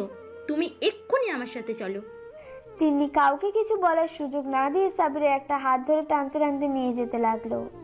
তিন্নির এমন বিহেভিয়ারে মারিয়া তখনকার কথাগুলো মনে পড়ে যায়, আর সাথে সাথে ওর মন খারাপ হয়ে যায়। তিন্নি সাব্বিরকে নিয়ে চলে যায়, আর মারিয়াও ওদের পেছন পেছন বাস থেকে নেমে পড়ে। মারিয়া বাস থেকে নামতেই ওর বান্ধবীরা আসে আর ছায়া প্রশ্ন করে, কিরে দোস্ত, তুই যে বললি তুই সাব্বিরের সাথে বাসে একসাথে সময় কাটাবি, আমরা যেন তোর ধারের কাছেও না যাই, তোকে ডিস্টার্ব না করি, কিন্তু সাব্বিরকে দেখছি অন্য একটা মেয়ের সাথে ঢলাঢলি করতে করতে আসলো। কি হচ্ছে এসব? আমরা তো কিছুই বুঝতে পারছি না। তুই মুখটা বাংলার পাঁচের মতো করে রেখেছিস কেন? মারিয়া ওদের সবকিছু খুলে বলে।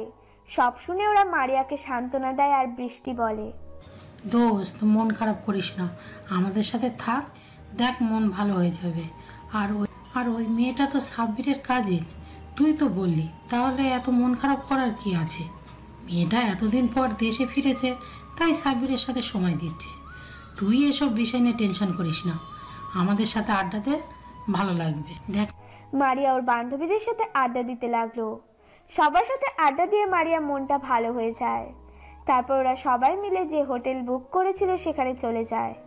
হোটেলের প্রত্যেক রুমে 5 জন করে থাকতে পারবে। মারিয়া ওর বান্ধবীরা একটা রুমে চলে যায়। আর এইদিকে সাব্বির ভাইয়া, আমি ওই মেয়েগুলোর সাথে একা রুমে থাকবো না, তুমি কিছু একটা করো। আমি কিভাবে তোমাকে ছাড়া থাকবো? আমার রাতে একা ঘুম আসবে না, আমি নতুন জায়গায় ঘুমাতে পারি না, নতুন জায়গায় একা একা থাকলে আমার অনেক ভয় লাগে। তিন্নির কথা শুনে সাব্বির রেগে গেল আর বলল, তিন্নি তুই কি বলিস এসব? তোর কি মাথা ঠিক আছে? তুই কি পাগল টাগল হয়ে গেলি নাকি? তুই কি ছোট বাচ্চা নাকি যে তুই আমার রুমে থাকবি? তোকে আমি আগে আসতে বারণ করেছিলাম, আর এখন এখানে এরকম নাটক করছিস? এসব নাটক বন্ধ কর। তোকে কি একটা রুম দেওয়া হয়েছে যে তুই একা থাকতে ভয় পাবি? তোর সাথে ওই রুমে আরও 4টে মেয়ে থাকবে, আর আমার এই রুমে আরও 4টে ছেলে থাকবে। এখন ঢং না করে সোজা নিজের রুমে যা। অনেক রাত হয়ে গিয়েছে, রুমে গিয়ে ঘুমিয়ে পড়। কালকে সকালে আবার বেরোতে হবে, তারপর রাতে আবার এখান থেকে বাসায় ফিরতে হবে। সাব্বিরের এমন রাগী চেহারা দেখে তিন্নির বেশ খারাপ লাগে। নিমিষেই ওর চোখে পানি চলে আসে। ও কান্না মাখা কণ্ঠে সাব্বিরকে বলে, ভাইয়া, তুমি আমাকে এমন করে বলতে পারলে? আমি ওদের সাথে থাকবো, ওরা কি আমার পরিচিত নাকি? সাব্বির তিন্নির চোখে স্পষ্ট পানি দেখতে পেল। তারপর রাগটা কন্ট্রোল করে নিয়ে তিন্নির গালে হাত দিয়ে শান্ত কণ্ঠে বলে, পিচ্চি পরি, এই পাগলি তুই কান্না করছিস কেন? দেখ, আমি তো শুধু তোকে কথাগুলো বোঝানোর জন্যই এমন করে বললাম, না হলে তুই তো আমার কথায় বুঝতেই চাইছিলি না। এখন কান্না বন্ধ করে রুমে যা, ফ্রেশ হয়ে ঘুমিয়ে পড়। সাব্বিরের এমন আদুরে কণ্ঠ শুনে তিনি কান্না বন্ধ করে দেয়। তারপর খুশি হয়ে লাফাতে লাফাতে ওকে জড়িয়ে ধরে বলে, আচ্ছা ঠিক আছে, যাচ্ছি। কালকে কিন্তু তুমি আমার সাথে ঘুরবে, আর কারোর সাথে না। কথা দাও, তবেই আমি যাব। আচ্ছা ঠিক আছে। সত্যি? থ্যাংকু ভাইয়া, আই লাভ ইউ। তিনি রুম থেকে চলে যায়। পরের দিন সকালবেলায় সবাই রেডি হয়ে নাস্তা করে হোটেলের বাইরে অপেক্ষা করছে সবার জন্য। সবাই নিচে আসলে প্রিন্সিপাল স্যার মানে মারিয়ার আব্বু বলে, সবাইকে উদ্দেশ্য করে বলছি, একা কোথাও যাবে না, সবাই সবার সাথে সাথে থাকবে। প্রিন্সিপালের কথাতে সবাই সম্মতি জানায়। তারপর সবাই ঘুরতে বেরিয়ে পড়ে। অন্যদিকে মারিয়া শুধু দূর থেকে সাব্বিরকে আর তিন্নিকে ফলো করছে। সাব্বিরের পাশে তিন্নিকে মারিয়া কিছুতেই মেনে নিতে পারছে না। মারিয়ার ভেতরটা কষ্টে ফেটে যাচ্ছে, কিন্তু কারোর সামনে প্রকাশ করছে না। মারিয়া অন্যমনস্ক হয়ে বান্ধবীদের সাথে ঘুরছে আর সাব্বিরকে ফলো করছে। সাব্বির যখনই মারিয়ার দিকে তাকাচ্ছে তখনই মারিয়া জোর করে একটা হাসার চেষ্টা করছে। একটা সময় ওরা সবাই মিলে একটা লেকের পাড়ে আসে। লেকের পাড়ে আসতেই মারিয়া বান্ধবীগুলো ওকে বলে, দেখ মারিয়া, তুই কিন্তু একদম লেকের ধারে যাবি না, তুই যে সাঁতার জানিস না সেটা কি তোর মনে আছে? একবার যদি পা পিছলে পড়ে যাস তাহলে এখান থেকে আর বেঁচে ফিরতে পারবি না। মনে আছে রে দোস্ত, সবই মনে আছে, আমি কিছুই ভুলিনি। মারিয়াদের এই সমস্ত কথা তিনি আড়াল থেকে শুনে নেয় আর একটা ডেভিল হাসি দেয়। সাবির ফোন দিয়ে সুন্দর কিছু মুহূর্ত ক্যামেরা বন্দি করছিল। ও খেয়ালই করেনি মারিয়া কোথায় আছে। একটা সময় ওর বান্ধবীরা সবাই প্রকৃতির অপরূপ সৌন্দর্য দেখছে আর মারিয়া একা হয়ে পড়ে। আর এই সুযোগ পেছন থেকে তিন্নি গিয়ে ওকে ধাক্কা দিয়ে লেকের পানিতে ফেলে দেয়। মারিয়া লেকের পানিতে পড়ে সাথে সাথে চিৎকার করে ওঠে আর বারবার সবাইকে ডাকতে থাকে। তারপর বেশ কিছুক্ষণ মারিয়া চিৎকার করতে সবাই ছুটে লেকের কাছে এসে দেখে মারিয়া পানিতে হাবুডুবু খাচ্ছে। প্রিন্সিপাল স্যার মারিয়া বলে চিৎকার দেয়। তারপর পানিতে নামতে লাগলে সাব্বির এসে আটকে দেয়। তারপর নিজেই লেকের পানিতে ঝাঁপ দেয়। সাব্বির সাঁতরে মারিয়ার কাছে চলে যায়। তারপর নিজের সাথে জড়িয়ে নিয়ে মারিয়াকে পানি থেকে তুলে আনে। মারিয়া অনেক পানি খেয়ে ফেলেছে, যার দরুন জ্ঞান হারিয়ে ফেলেছে। সাব্বির মারিয়াকে পরে শুইয়ে দেয়। তারপর সাব্বির দু হাত দিয়ে মারিয়ার পেটে চাপ দিয়ে পানি বের করতে থাকে। মারিয়া পেট থেকে পানি বের হওয়ার পরেও তখন ওর জ্ঞান ফিরছিল না। তখন সাব্বির ওর হাত ধরে ডাকতে থাকে, মারিয়া পাখি, এই মারিয়া পাখি, প্লিজ চোখ খুলো, একটু কথা বলো পাখি আমার সাথে। আবেগের বশে সাব্বির কি বলছে নিজেও জানে না। সাব্বিরের এই সমস্ত ডাক শুনে সবাই ওর দিকে তাকিয়ে আছে। এদিকে তিন্নি তো রেগে আগুন হয়ে যাচ্ছে। তিন্নি কল্পনাও করতে পারছে না ওর সাজানো প্ল্যানটা নষ্ট হয়ে গেল।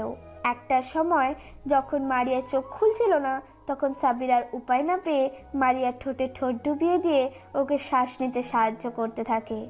বেশ কয়েকবার চেষ্টা করতেই মারিয়ার জ্ঞান ফেরে। মারিয়া চোখ খুলতে দেখে সবাই ওর দিকে তাকিয়ে আছে আর সাব্বির ভেজা অবস্থায় সামনে বসে আছে। ও নিজেও ভিজে আছে। কেউ মারিয়াকে ধাক্কা দিয়ে ফেলে দিয়েছিল সেটাও কাউকে বলল না। সেই দিন রাতে বাসায় ফেরার পর তিন্নি ভাবতে থাকে, না না, এ কিছুতেই হতে পারে না। আমার এত সাজানো প্ল্যানটা কিভাবে নষ্ট হলো? এভাবে চললে হবে না, তাহলে সাব্বির আমার হাতছাড়া হয়ে যাবে। আর ওকে আমি কিছুতে অন্য কারো হতে দিব না। সাব্বির শুধু আমার। সাব্বিরকে আমি ছাড়া আর কেউ পাবে না। সাব্বিরের দিকে যদি অন্য কেউ তাকায় তার চোখ আমি তুলে নিব। মারিয়া, তোর এত বড় সাহস, তুই আমার সাব্বিরকে নিজের করে পেতে চাইছিস? তোর বোনের মৃত্যুটা আমার হাতে হতো, কিন্তু ভাগ্যের খেলা, সে নিজের মৃত্যু নিজেই লিখে নিয়েছে। এখন তোর পালা। তিন্নি, তুই ভাব, তোকে বড় কিছু করতে হবে। তিন্নি কিছু একটা ভেবে তারপর পাগলের মতো হাসতে শুরু করে। মারিয়া, তুমি রেডি থাকো। এবার তোর সাথে যেটা হতে চলেছে সেটা তুই কল্পনাও করতে পারবি না। তিন্নিমা আমার, কি হয়েছে? এভাবে কান্না করছিস কেন? দরজাটা খোল। কি হয়েছে সেটা না বললে কিভাবে হবে? এভাবে খাওয়া দাওয়া বন্ধ করে রুমের দরজা লক করে কান্না করলে হবে? একটু দরজা খোল, বল মা কি হয়েছে? সাব্বিরের আম্মুর কথা শুনে তিন্নি রুমের ভেতর থেকে জোরে চিৎকার দিয়ে বলে, আন্টি, তুমি এখান থেকে চলে যাও, আমি কিছু খাবো না আর রুমের দরজাও খুলবো না। এরকম পড়লে কেমন করে হবে? এমন জেদ ধরে থাকলে হবে? বল মা, দরজাটা একটু খোল। কি চাই বল? দরজা চাই, আমি তোকে দিব। শুধু একটা বার বল তোর কি চাই, দেখ আমি তোকে সেটাই দিব। তাও দরজা খোল মা, তুই সারাদিন কিচ্ছু খাসনি। এভাবে না খেয়ে কান্নাকাটি করলে তো অসুস্থ হয়ে পড়বি। আন্টি, আমি যা বলবো তাই শুনবে তুমি? আমি যা চাইবো সেটাই দিবে, বলো। বললাম তো দিব। তুই একবার দরজাটা খোল মা, তুই যা বলবি সেটাই হবে। এভাবে বললে হবে না, তুমি কথা দাও আমি যা চাইবো তাই দিবে, তাহলেই আমি দরজা খুলবো, না হলে আমি দরজা খুলবো না। আচ্ছা ঠিক আছে, আমি কথা দিলাম তুই যা বলবি সেটাই হবে। এখন দরজাটা খোল মা। সাব্বিরের আম্মুর কথাতে তিনি ছুটে এসে দরজা খুলে দেয়। তারপর সাব্বিরের আম্মুর হাতটা ধরে এনে বেডে বসিয়ে দিয়ে তিন্নি সাব্বিরের আম্মুর পায়ের কাছে বসে পড়ে। তিন্নি সাব্বিরের আম্মুর একটা হাত মাথার উপর রেখে বলে, তাহলে আমার মাথায় হাত রেখে বলো, আমি এই মুহূর্তে তোমার কাছে যেটা চাইবো তুমি সেটাই দিবে। তিন্নির কথা শুনে আম্মু হাতটা এক ঝটকা সরিয়ে নিয়ে বলে, মায়েরা কখনো সন্তানের মাথায় হাত দিয়ে কসম করে না, বুঝেছিস পাগলি মেয়ে? আমি একবার বলেছি তুই যেটা বলবি সেটা চাইবি, আমি সেটাই তোকে দিব। সত্যি তো? হ্যাঁ, সত্যি এবার বল তোমার কি চাই? আন্টি, আমি তোমার ছেলের বউ হতে চাই। আমি সাব্বিরকে অনেক ভালোবাসি। আমি তোমার ছেলেকে ছাড়া থাকতে পারবো না। তুমি যদি আমার বিয়েটা সাব্বিরের সাথে না দাও তাহলে আমি নিজেকে শেষ করে দিব। আমি তোমার ছেলেকে নিজের থেকেও বেশি ভালোবাসি। ওকে ছাড়া থাকার কথা কল্পনাও করতে পারি না। সাব্বির আমার জান, প্রাণ, কলিজা। আমার পুরো মন মস্তিষ্কে বসবাস করা পুরুষটা সাব্বির। আন্টি, আমি তোমার ছেলেকে চাই, তুমি ওকে আমার করে দাও। সাব্বিরের আম্মু তিন্নির কথা শুনে চিন্তায় পড়ে গেল। উনি কি করবে সেটা ভেবে উঠতে পারছে না। সাব্বিরের আম্মু শুধু ভাবছে সাব্বির যদি অন্য কাউকে ভালোবাসে আর তিন্নিকে যদি বিয়ে করতে রাজি না হয় তাহলে উনি তিন্নিকে দেওয়া কথা কিভাবে রাখবে।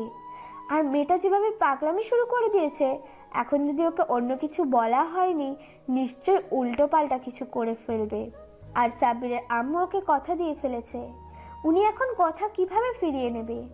অনেক ভাবনা চিন্তা করার পর সাব্বিরের আম্মু বলে, দেখো মা, তোমার পরিস্থিতি আমি বুঝতে পেরেছি, কিন্তু এটা সাব্বিরের লাইফের ব্যাপার।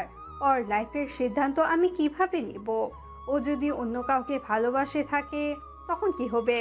তাছাড়া সাব্বিরকে না জিজ্ঞাসা করে আমি কিভাবে এত বড় একটা সিদ্ধান্ত নিই বলো? না না, আমি কিছু জানি না। তুমি আমাকে কথা দিয়েছো, আমি যা চাইবো তুমি তাই দেবে। আমার এখন তোমার ছেলেকে চাই, মানে চাই।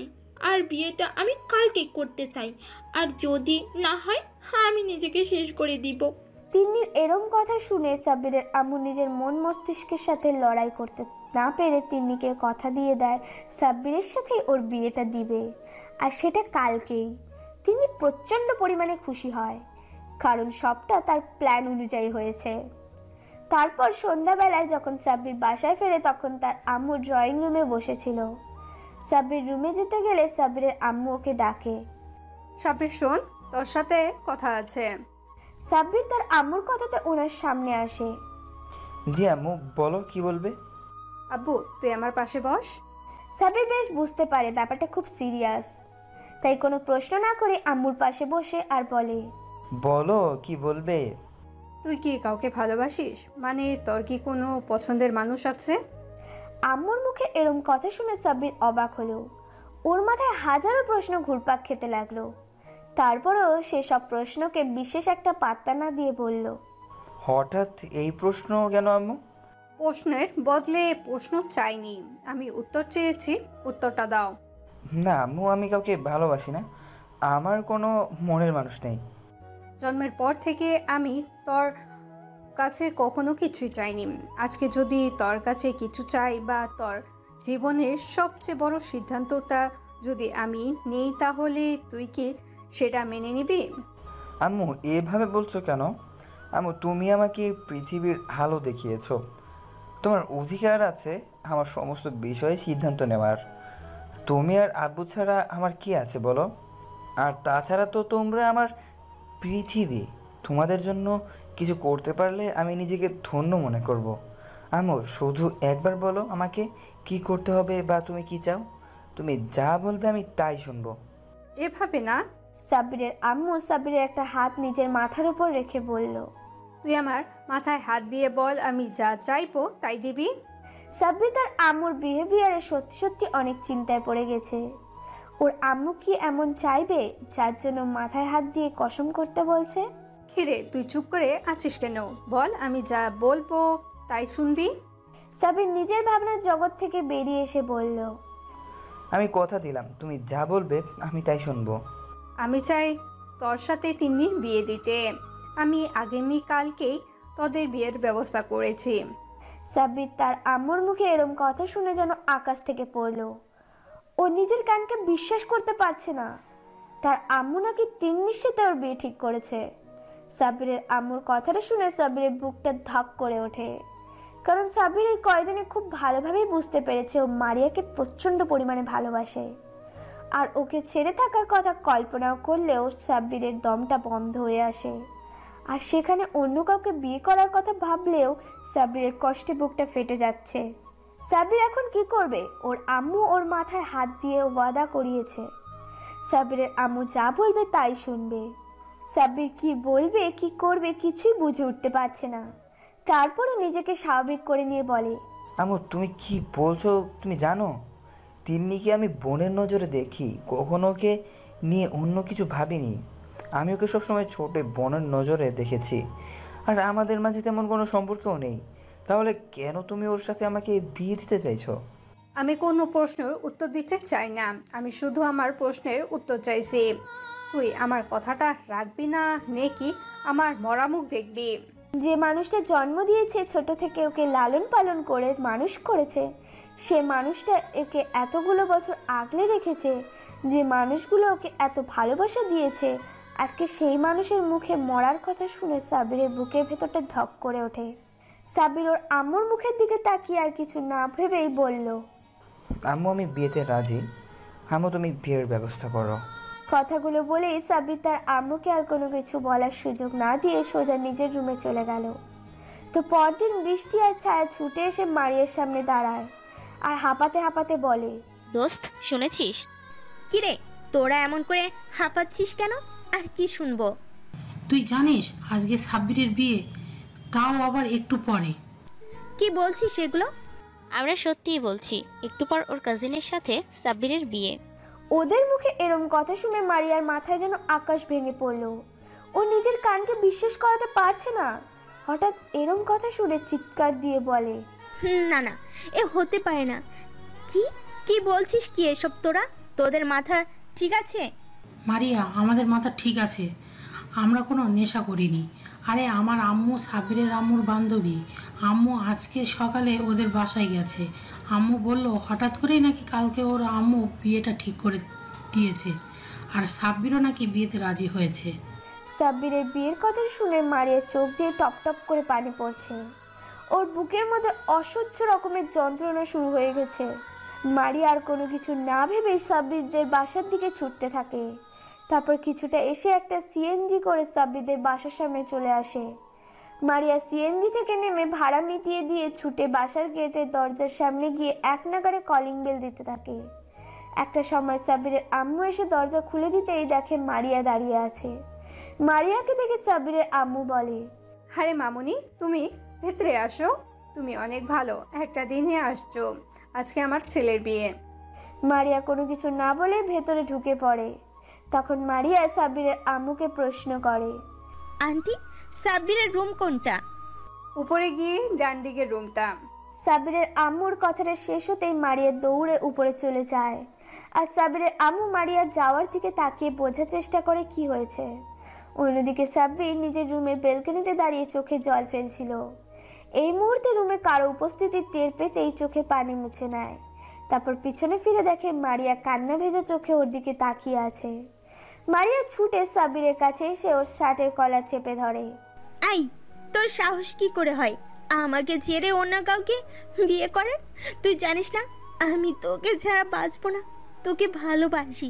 তুই কি আমার চোখের ভাষা বুঝিস না? সাব্বির, আমি তোকে ছাড়া বাঁচতে পারবো না। তুই এই বিয়েটা কখনো করবি না।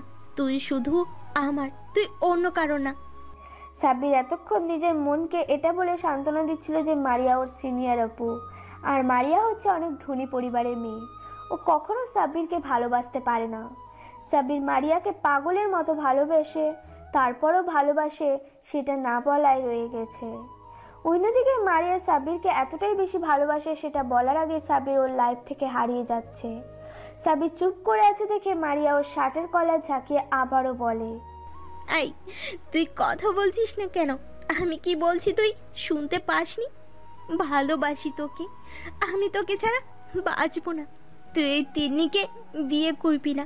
তুই যদি ওকে বিয়ে করিস আমি নিজেকে শেষ করে দিব। তুই শুধু আমার, আর আমার না হলে অন্য কারণ না। সাব্বির মারিয়ার কথার প্রতি উত্তরে কিছু বলতে যাবে তখনই দরজার দিকে তাকিয়ে দেখে ওর আব্বু আম্মু দাঁড়িয়ে আছে। আর শুধু আব্বু আম্মু নয়, বিয়েতে যে কয়েকজন লোক এসেছিল সবাই দাঁড়িয়ে আছে। আর সবার পেছনে তিন্নি দাঁড়িয়ে আছে। সাব্বিরকে পেছনে তাকাতে দেখে মারিয়া ওকে ছেড়ে দিয়ে নিজেও পেছনে তাকিয়ে দেখে বাসার সবাই দাঁড়িয়ে আছে। মারিয়া এবার সাব্বিরের আম্মুকে দেখে দৌড়ে সাব্বিরের আম্মুর কাছে গিয়ে হুট করে সাব্বিরের আম্মুর পায়ের কাছে বসে পড়ে। তারপর পা দুটো জড়িয়ে ধরে কান্না করে দিয়ে বলে, আন্টি, আমি সাব্বিরকে অনেক ভালোবাসি। প্লিজ আন্টি, তুমি ওর বিয়েটা অন্য কোথাও দিও না। তুমি তো আমাকে কথা দিয়েছিলে আমার কখনো কিছু প্রয়োজন হলে যেন তোমাকে বলি। আজকে আমি তোমার ছেলেকে চাইছি। আমি সাব্বিরকে অনেক ভালোবাসি আন্টি, আমি ওকে ছাড়া বাঁচবো না। তুমি বিয়েটা ভেঙে দাও আন্টি প্লিজ। ওর বিয়ে অন্য কোথাও হয়ে গেলে আমি নিজেকে শেষ করে দিব। আমি ওকে ছাড়া থাকার কথা কল্পনাও করতে পারি না। সাব্বিরের আম্মু এতক্ষণ একটা ঘোরের মধ্যে ছিল, তাই মারিয়া এভাবে পায়ে পড়ে কান্নাকাটি করাতে সাব্বিরের আম্মু ঘাবড়ে গিয়ে পিছিয়ে যায়। তারপর মারিয়াকে উঠিয়ে নেয়। সাব্বিরের আম্মু বুঝতে পারছে না এখন কি করবে। এদিকে তিন্নি সাব্বিরকে না পেলে মরে যাবে, আরেকদিকে মারিয়া যদি সাব্বিরকে না পায় সেও মরে যাবে। সাব্বিরের আম্মু এমন একটা পরিস্থিতির মধ্যে পড়ে গেছে যেখানে উনি যেদিকে যাবে তার উল্টো দিকে সমস্যাটা বাড়বে। মারিয়া সাব্বিরের আম্মুকে ছেড়ে সাব্বিরের আব্বুর পায়ে পড়তে গেলে সাব্বিরের আব্বু মারিয়াকে আটকে দেয়। মারিয়া আবারও সাব্বির কাছে যায়, তারপর ওর পায়ের কাছে বসে বলতে থাকে, সাব্বির তুমি শুধু আমার, তুমি অন্য কাউকে ভালোবাসতে পারো না। তুমি শুধু আমাকে ভালোবাসবে। তুমি আমাকে ছাড়া অন্য কাউকে বিয়ে করবে না। বলে দাও আমি তোমাকে ভালোবাসি, তোমাকে ছাড়া বাঁচবো না। আর তুমিও আমাকে ভালোবাসো সেটা আমি জানি। সাব্বির পাথরের মূর্তির মতো দাঁড়িয়ে আছে, একটা কথাও বলছে না। ও আর কি বা বলবে? সাব্বিরের আম্মু যে মাথায় হাত দিয়ে কসম করেছে আম্মু যাকে বলবে তাকেই বিয়ে করবে। সাব্বির একবার তার আম্মুর দিকে অসহায় দৃষ্টিতে তাকায়। সাব্বিরের আম্মু মারিয়ার কাছে এসে সাব্বিরের পায়ের কাছ থেকে সরিয়ে নিয়ে উঠে দাঁড় করায়। দেখো মামনি, তুমি কান্না বন্ধ করো। আমি তোমাকে কথা দিয়েছিলাম তুমি আমার কাছে কখনো কিছু চাইলে আমি তোমাকে দেওয়ার চেষ্টা করব। তিনি এতক্ষণ চুপ ছিল। হঠাৎ সাব্বিরের আম্মুর মুখে এরম কথা শুনে ও চিৎকার দিয়ে বলে, এমি তোমার এত বড় সাহস, তুমি আমার সাব্বিরকে আমার থেকে কেড়ে নিতে চাইছো? তোকে তো আমি। কথাটা বলে তিনি মারিয়াকে সাব্বিরের আম্মুর কাছ থেকে ছাড়িয়ে নিয়ে যখনই থাপ্পড় মারতে যাবে তখনই কেউ একজন তিন্নির হাত ধরে ফেলে। তিন্নি হাতের দিকে তাকাতে অবাক হয়ে যায়, কারণ তিন্নির হাত আর কেউ নয়, সাব্বির ধরেছে। সাব্বির তিন্নির হাতটা এক ঝটকা দিয়ে সরিয়ে দেয়। তিন্নি টাল সামলাতে না পেরে 2 কদম পিছিয়ে যায়। আর ঠিক সেই মুহূর্তেই মারিয়ার বান্ধবীগুলো সব ওদের বাসায় আসে। ওদের সাথে একটা ছেলেও আসে। তখন ছায়া বলে, অনেক হয়েছে তিন্নি তোমার নাটক তামাশা, এবার আমি তোমার আসল মুখোশ সবার সামনে খুলে দিব। ছায়ার সাথে থাকা ছেলেটিকে ছায়া বলে, নিসাব তোমার কাছে যেটা আছে সেটা সবাইকে দেখাও।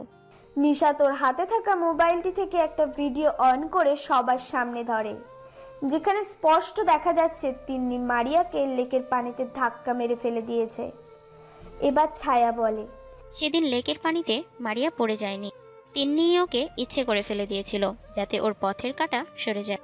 কারণ ও খুব ভালো করেই জানতো মারিয়া সাব্বিরকে পছন্দ করে, তাই ও সব প্ল্যান করে সাজিয়েছে। আসলে এই মেয়ে কখনো সাব্বিরকে ভালোবাসেনি, এটা ওর একটা জেদ। ওর মতো মেয়ে কখনো কাউকে ভালোবাসতে পারে না। এই ভিডিও দেখে আর ছায়ার এই সমস্ত কথা শুনে সবাই অবাক চাহনিতে তাকিয়ে আছে। ওরা ভাবতেই পারছে না তিন্নি এরম একটা মেয়ে। সাব্বিরের আম্মু এমন কিছু দেখে ধপ করে বসে পড়েছে। তারপর সাব্বিরের আব্বু গিয়ে সাব্বিরের আম্মুকে উঠিয়ে নেয়।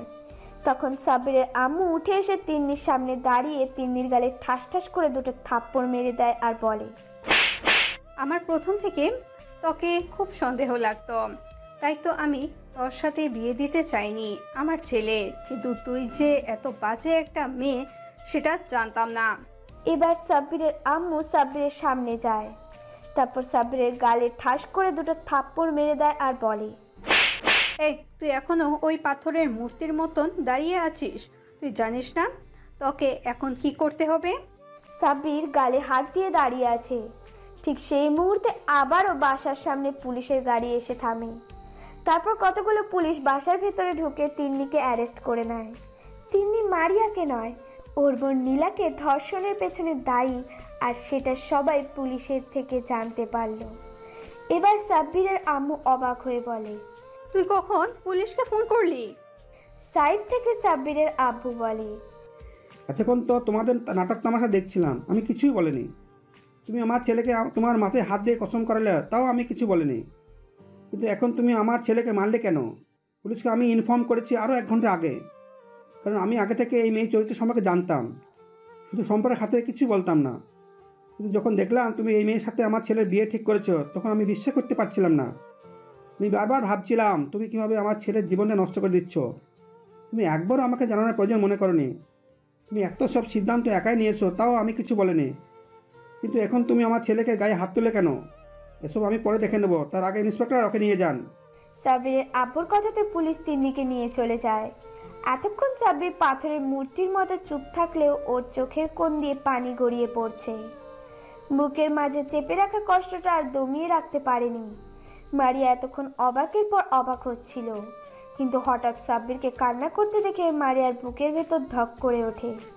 ও ছুটে সাব্বিরের সামনে গিয়ে দাঁড়ায়। সাথে সাথে সাব্বির ওকে 2 হাতে শক্ত করে বুকের সাথে জড়িয়ে ধরে কান্না করে দেয়। সাব্বির যেন ভুলেই গেছে যে রুমের মধ্যে সবাই আছে। তারপর একটা সময় মারিয়াকে ছাড়িয়ে নিয়ে ওর সারা মুখে পাগলের মতো চুমু খেতে থাকে আর বলতে থাকে, ভালোবাসি ভালোবাসি ভালোবাসি, অনেক ভালোবাসি পাগলি তোমাকে। ওদের কাণ্ড দেখে সাব্বিরের আব্বু আম্মু আর মারিয়ার বান্ধবীরা সবাই একসাথে কাশি দেয়। আর বৃষ্টি বলে, আমরাও কিন্তু এখানে আছি। যত ভালোবাসা আছে সব বিয়ের পর দেখিও, আমাদের সামনে দেখাতে হবে না।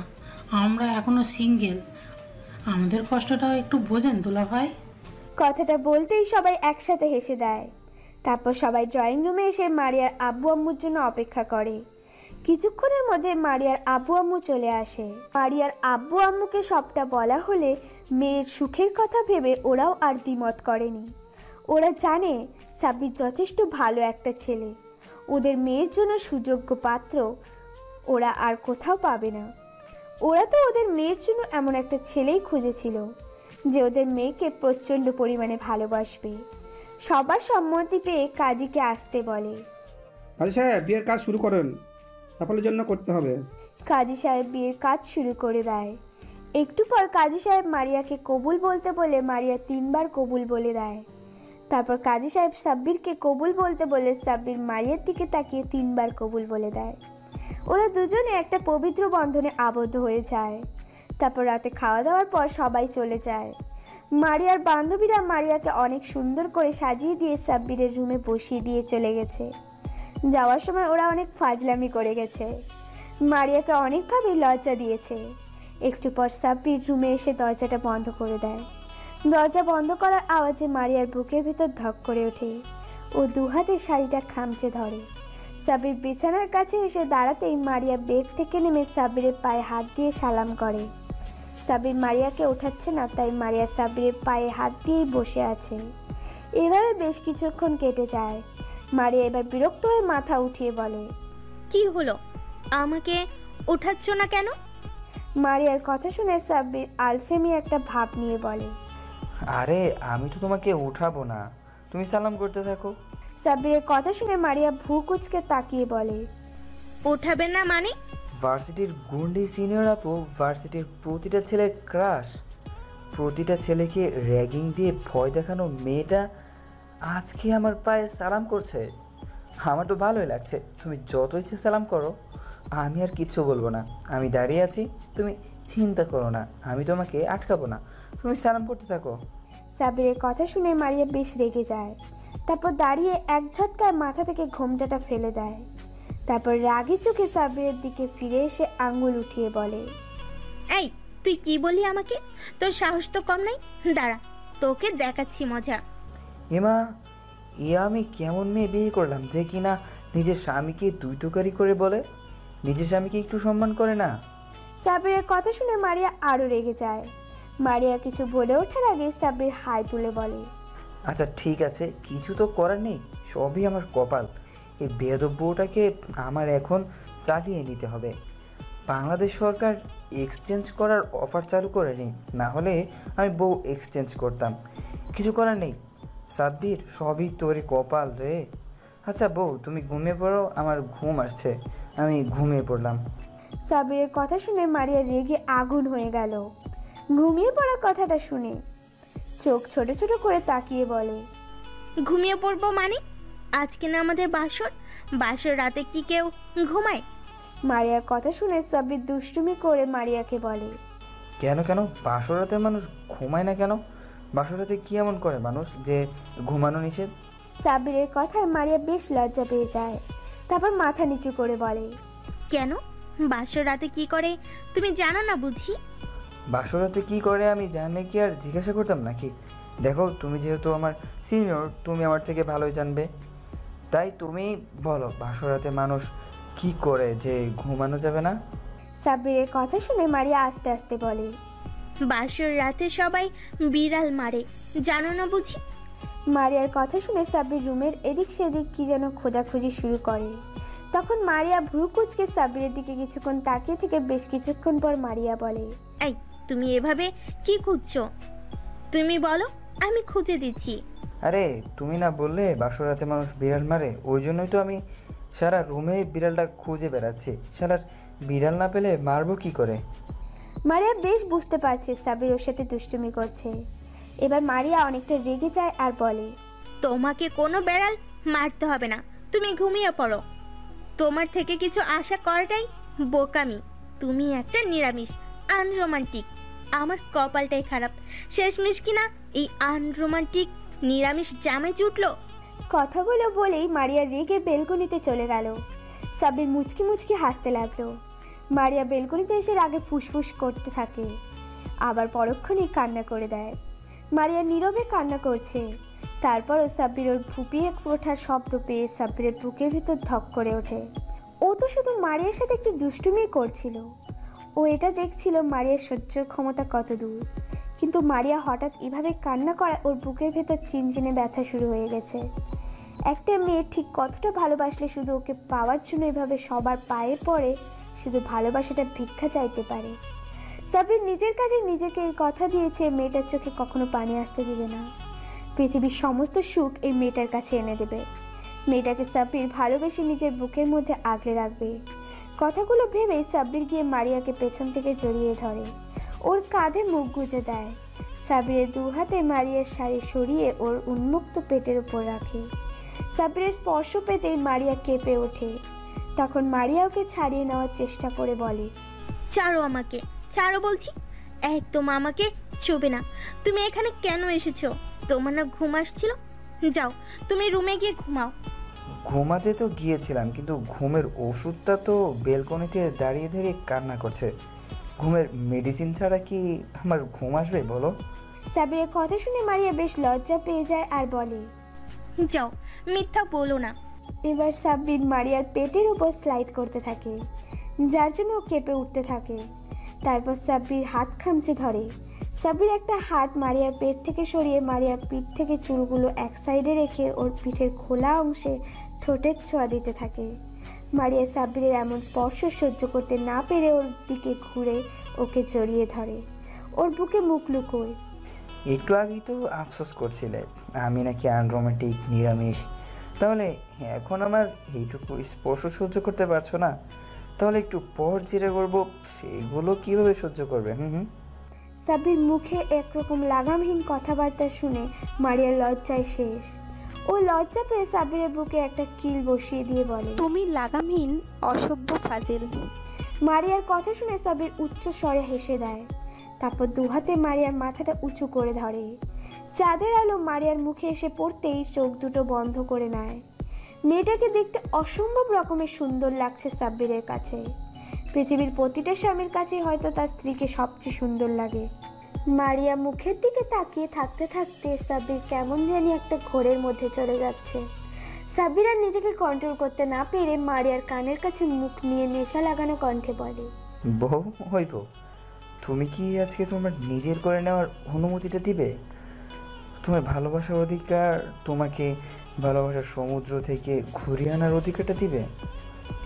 বউ, আমি যে আর পারছি না নিজেকে কন্ট্রোল করতে। তোমার এই রূপে আমি পাগল হয়ে যাব। প্লিজ বউ, তুমি কি ভালোবাসার অধিকারটা আমাকে দাও। মারিয়া সাব্বির এমন মায়াবী কণ্ঠ শুনে কেমন জানি একটা ঘোরের মাঝে চলে গেছে। মারিয়া দেরি না করে সাব্বিরের পায়ের ওপরে পা রেখে সাব্বিরের মুখের দুই পাশে হাত রেখে ওর ঠোঁটের সাথে ঠোঁট মিশিয়ে দেয়। সাথে সাথে দুজনের শরীরের ভেতর যেন একটা কারেন্ট বয়ে যায়। সাব্বির মারিয়াকে নিজের সাথে আঁকড়ে ধরে আরো গভীরভাবে রেসপন্স করতে থাকে। এভাবে বেশ কিছুক্ষণ থাকার পর সাব্বির মারিয়ার ঠোঁট ছেড়ে দিয়ে ওকে কোলে তুলে নেয়। তারপর রুমে এসে মারিয়াকে বেডে শুইয়ে দিয়ে বেলকনির পর্দা টেনে দেয়। তারপর রুমের লাইটটা অফ করে ড্রিম লাইটটা অন করে দেয়। মারিয়ার মনে হচ্ছে ওর বুকের ভেতর কেউ হাতুড়ি পিটাচ্ছে। সাব্বির মারিয়ার কাছে এসে পাঞ্জাবিটা খুলে ফেলে। মারিয়া এবার চোখ খুলে তাকায় আর দেখে সাব্বির পাঞ্জাবিটা খুলে ফেলেছে। সাব্বিরের উন্মুক্ত বুকের লোমগুলো দেখে মারিয়া কেমন জানি ঘোরের মধ্যে চলে যায়। মারিয়া এক হাতে সাব্বিরের বুকের লোমগুলো স্পর্শ করতেই সাব্বির মারিয়ার ওপরে শরীরের পুরো ভরটা ছেড়ে দিয়ে ওর গলায় মুখ ডুবিয়ে দিয়ে কিস করতে থাকে। সাব্বিরের কিস করতে করতে এক পর্যায়ে মারিয়া বুকের ওপর থেকে শাড়ির আঁচলটা টান দিয়ে ফেলে দেয়। তারপর আবার মারিয়ার শরীরের সব জায়গায় ভালোবাসার পরশ এঁকে দিতে থাকে। আস্তে আস্তে দুজনে ডুবে যায় ভালোবাসার এক অতল সমুদ্রে, যে সমুদ্রের তলদেশ আজ অবধি কোনো বিজ্ঞানী খুঁজে পায়নি। এই যে আপনাদের আর শুনতে হবে না, এবার ওদেরকে শান্তিমতো বাসর করতে দিন আর পরবর্তী গল্পের জন্য অপেক্ষা করুন। তো ভালো থাকুক ভালোবাসার মানুষগুলো, সবার ভালোবাসাটা এভাবেই পরিপূর্ণ হোক। দোয়া করি সবাই ভালো থাকবেন, সুস্থ থাকবেন এবং পরবর্তী গল্প আসা পর্যন্ত আমার সাথেই থাকবেন। ধন্যবাদ। আল্লাহ হাফিজ।